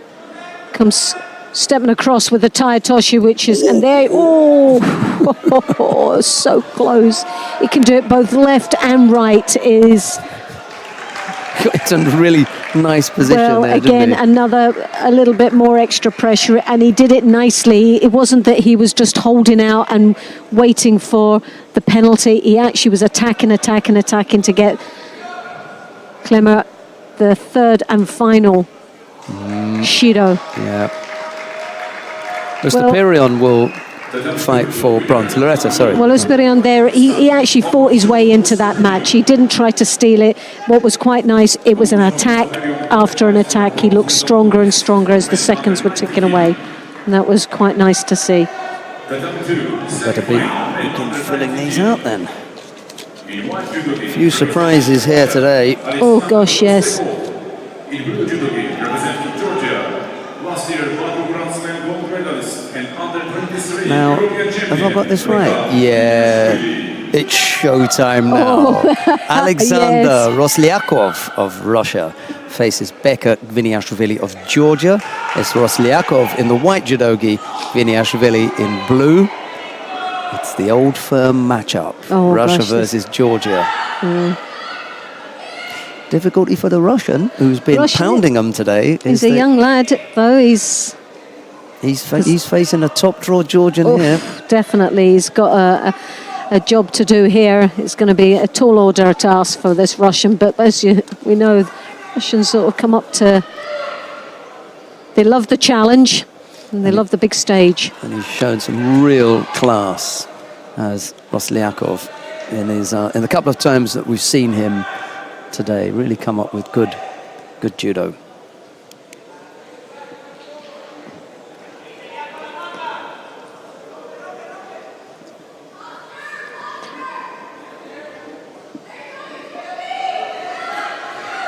Well, we can still hear some cheers from some Canadians in the audience, so maybe his sister's still here then.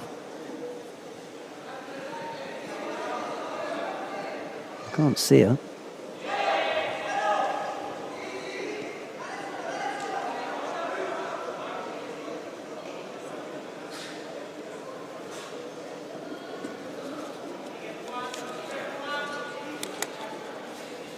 Well, Roslyakov there picking up the first Judo. Just into the third minute, 3 minutes to go.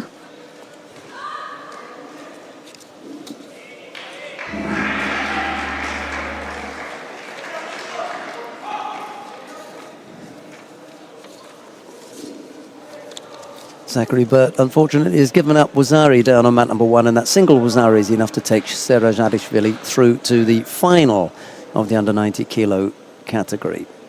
Burt will have to compete for the bronze medal.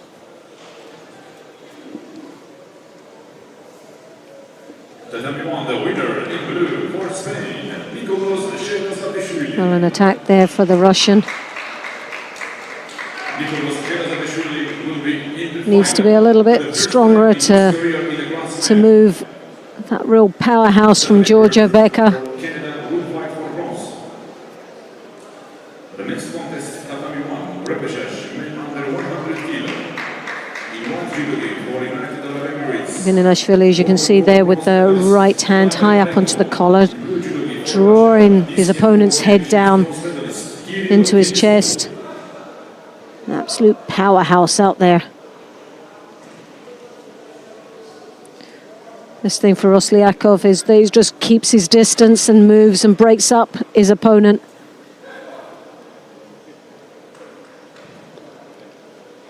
Work him on a faster pace of this contest rather than allowing the Georgian to dictate.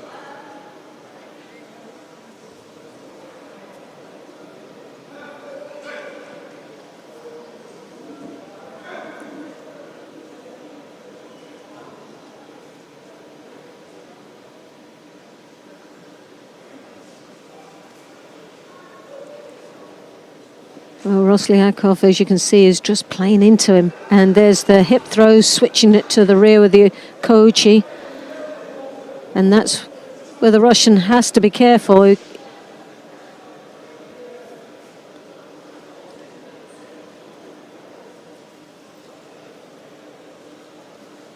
That close engagement there is really where the Georgian wants to be as he draws his opponent towards his chest. The hips are starting to come in, and you can see the Russian just pushing those hips out and keeping the distance, but that's where he'll pick up the Shidos for negativity, but and there you've got it.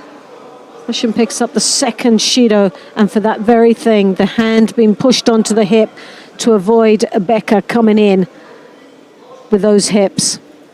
Needs to keep the distance. It cannot go into the same style of fighting as the Georgian.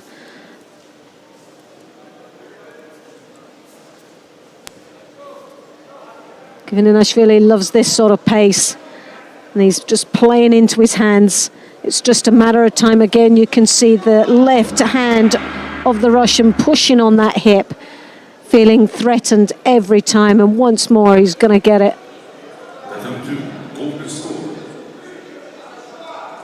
Well, he's lucky to get away with that this time, but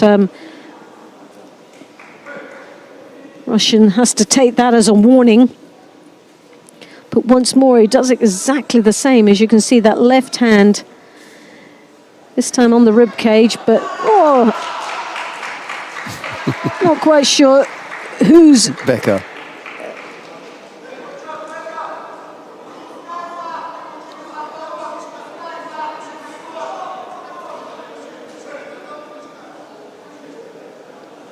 It'll be interesting to see how that sort of finished.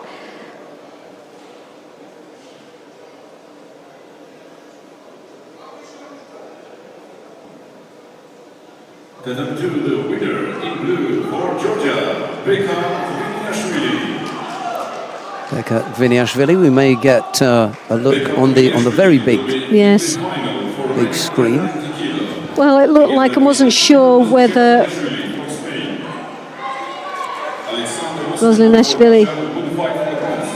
Roslyakov actually came in and Viniashvili just countered, or the other way round. Yeah, just with hands, it was just the tewaza. Little tap with the ashiwaza attempted by Roslyakov. Yeah. There with the right foot. There he goes. That's it. Off balance. Bang. Just hit him at the wrong time. Mm-hmm. Right, on the mat now we have Ivan Remarenko of... No, that is coming up. They're down on mat number 1. On mat number 2, we've got a repechage contest between Rafael Buzzacarini of Brazil. He faces Peter Palchik, the Israeli representing the International Judo Federation here. It's Buzzacarini in the white judogi, Palchik in blue.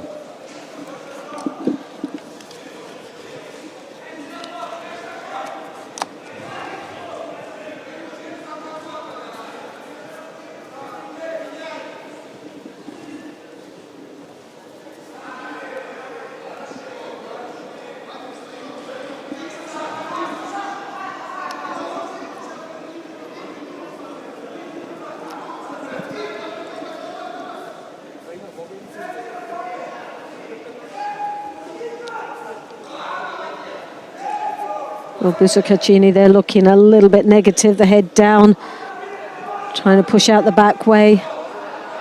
Palchik, very strong grip.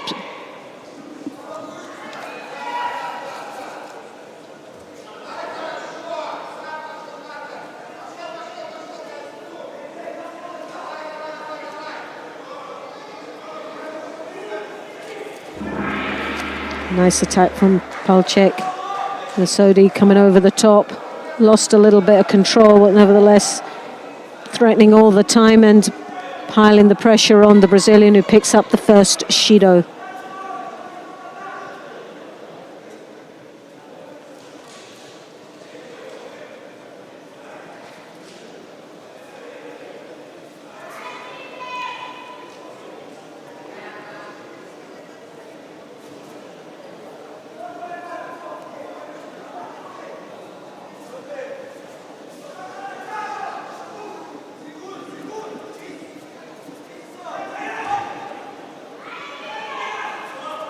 Well, Buzzacarini, as you can see, has got that right hand on the lapel. He's not doing very much with it.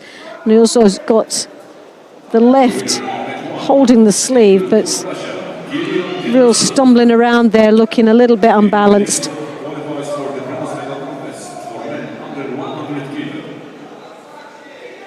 Just surviving out there at the particular moment. And the second Shido goes to Brazil, and Palchik picks up the first one. Palchik, high collar grip, trying to draw his opponent down.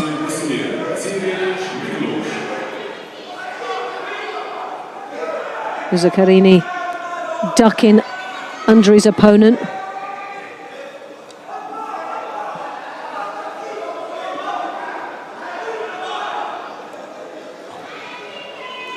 Yeah, we've got a semi-final taking place down on mat number 1. So we're going to have to leave Buzakarini and Palchik and go down and have a look at Toma Nikiforov of Belgium. He's up against Serjenics Miklos of Hungary. It's Nikiforov in the white judogi, Serjenics in blue. Sorry about that. One of these is going to win it. So we better take a look at one of them.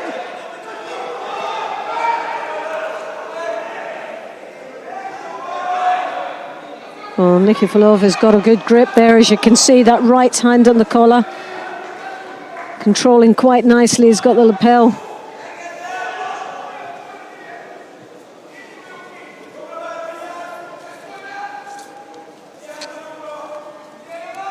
Just under 3 minutes remaining in this contest. No score yet, but a real battle on this mat. Nikiforov coming in. Koshiguruma following it through, taking the score of a Wazari. A nice position to be in now with just 2.5 minutes remaining, but still a long way to go.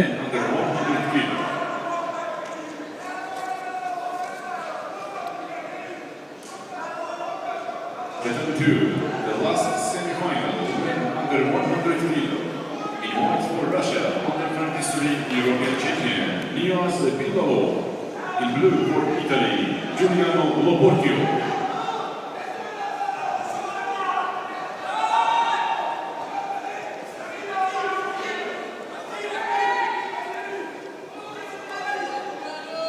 Well, Nikiforov with that left hand on the lapel that's controlling, as he's got the right hand a little bit higher. Right hip starting to edge forward, but there's the Makakomi coming from the Hungarian. Serjenics still piling a lot more pressure and has so much more to give in this contest. 1 minute 49 seconds remaining.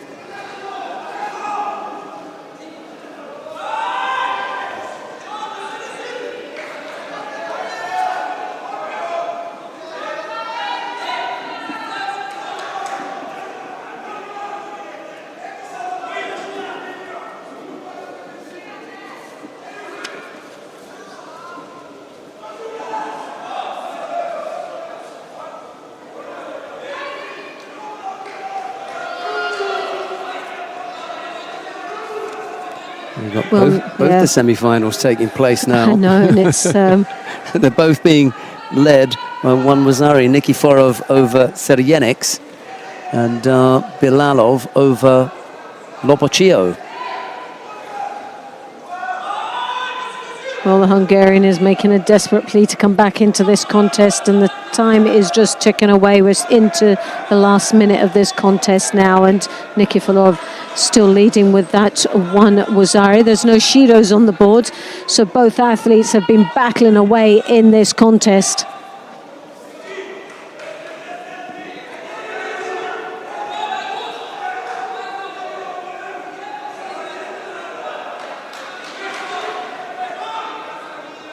Referee trying to get Nikiforov to stay engaged and keep the flow of this contest going without too many pauses. Serjenics there, high collar grip. Again finds himself on the receiving end of that Makakomi.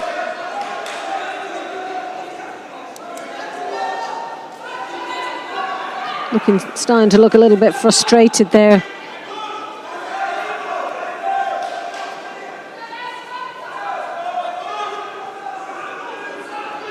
Toma's head's down a little bit. It's looking a little bit scrappy out there, but with seconds to go, no Shidos on the board. He can avoid tactically.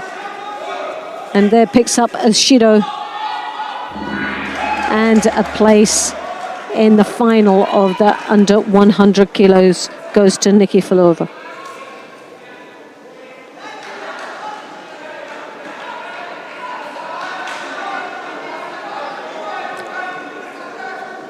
Nikiforov, as Loretta just said, into the final. We can go over to mat number 2 now, because we can see the remainder of the other semi-final. This is between Niaz Bilalov of Russia and Giuliano Lopacchio of Italy. It's Bilalov in the white judogi, Lopacchio in blue. Nikiforov will be in the final for men under 100 kilo.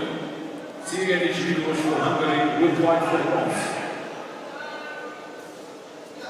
Dear spectators, this was the last contest on Tatami 1 in the preliminaries.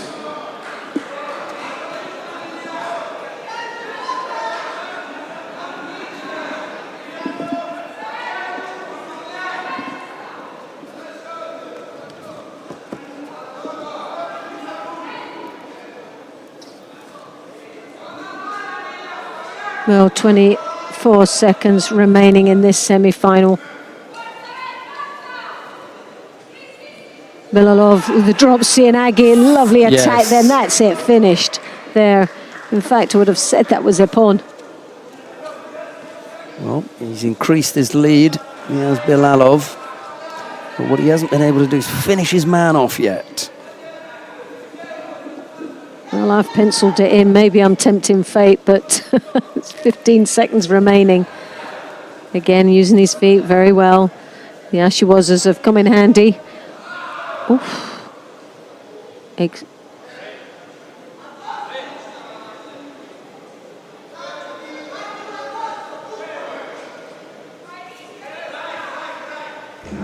Well, Bilalov there from Russia goes through into the final of the under 100 kilos. Loretta's magic pencil was working away there, putting Bilalov in, was hoping that he would come away. But, you know, once he'd got the second score, 17 seconds, there wasn't really much of a way back for Giuliano Lopacchio, who we'll see in the bronze medal contest. He'll be up against Kirill Denisov of Russia. But what we're going to do before we finish off is to take a look at that lineup. The 90 kilo category is what we'll start with. We've got the under 78 kilo category, 100 plus 78, and then plus 100. Let's have a look and see. Well, this is where some of my sheets are not up to date, so let's see. Right, we've got the final of the under 90 kilo category. Nicolas Sherazadishvili of Spain will take on Beka Gviniashvili of Georgia. It's an all Georgian sounding matchup, but Nicolas Sherazadishvili of Spain. The bronze medal matches are Mamadli Mediev of Azerbaijan to face Alexander Roslyakov of Russia, newcomer for us, but a very exciting one. And the other bronze medal match is Kamranshah Ustapirian of Tajikistan. He faces Zachary Burt of Canada. In the under 78 kilo category, Mahinda Verkerk of the Netherlands will face Natalie Powell of Great Britain. And it will be Erdely Yo Abigail of Hungary to face Husha Steinhaus in the first of the bronze medal matches. We'll follow that with Antonia Shumileva of Russia. She's up against Mayra Aguiar of Brazil. In the under 100 kilo category, Toma Nikiforov of Belgium will face Niaz Bilalov of Russia. And the bronze medal contest are Kirill Denisov of Russia to face Giuliano Lopacchio of Italy, and Peter Palchik, the Israeli, who's representing the International Judo Federation here, will face Seryenix Miklos of Hungary. In the plus 78 kilo category, Tessie Savelkools of the Netherlands will face Irina Kinzeska of Azerbaijan. The bronze medal contests will be Beatrice Souza of Brazil to face Zenia Chibisova of Russia. And it'll be Maria Suellen Altherman of Brazil to face Yasmin Kulbs of Germany. One last category to bring you then, it'll be the final of the plus 100 kilo category.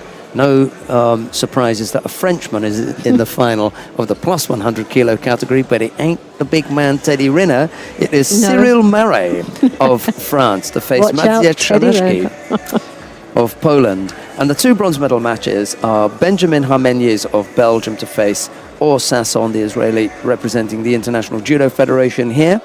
And it'll be Alexander Vachaviak of Belarus to face Anton Krybovokov of Russia. I don't know if you want to go back and mention any particular point to highlights in any For of me, those? plus 100, we've just gone through that, but I think Marek of France is top favourite for me based on his performance. He's one of the lightest in that weight, but he's been able to move these big lads about, and so great hopes for him winning the title. Sevel Kuls of Netherlands, again another top favourite for me to take in the title in the plus 78s. Under 100, Nikiforov of Belgium, again very impressive throughout the day, and again a top favourite for the title of under 100 kilograms. Bert, he's one of my favourites. Well, definitely I've got money on that man. I think he's been very impressive, and I think he can do the job today. And when it comes to the under 78s, well, I'm going with my heart on this, but she's had a great performance, and that's Natalie Powell in the under 78 kilograms. Sorry, who do you pick in the under 90 kilo category? It's Nicolas Sherazadishvili Sherazadishvili. of Spain do you know to face what? Pekka Kviniashvili. Kviniashvili, I've got to Okay, go. right. I've got to Okay. go with the top dog, really, haven't you? But Yeah. even though you've got to go with them, the powerhouse of the weight category. It is World Day today, and whatever it is, you have a good day. We're going to take a break here. The likelihood is that during the break we may get a slice of that IGF cake that was beautifully arranged by the IGF media manager, It's eaten. Corinne. I don't know, it's a VIP thing, you see, and it's not a big cake. All right. So there may not be enough slices to go around. Oh, we've missed out then, I'm quite sure. We don't we need shall cake anyway. I definitely don't cake. Join us again at 5 o'clock when we come back with all the medal matches. But from Loretta Cusack-Doyle and myself, it's bye-bye for now. Bye-bye.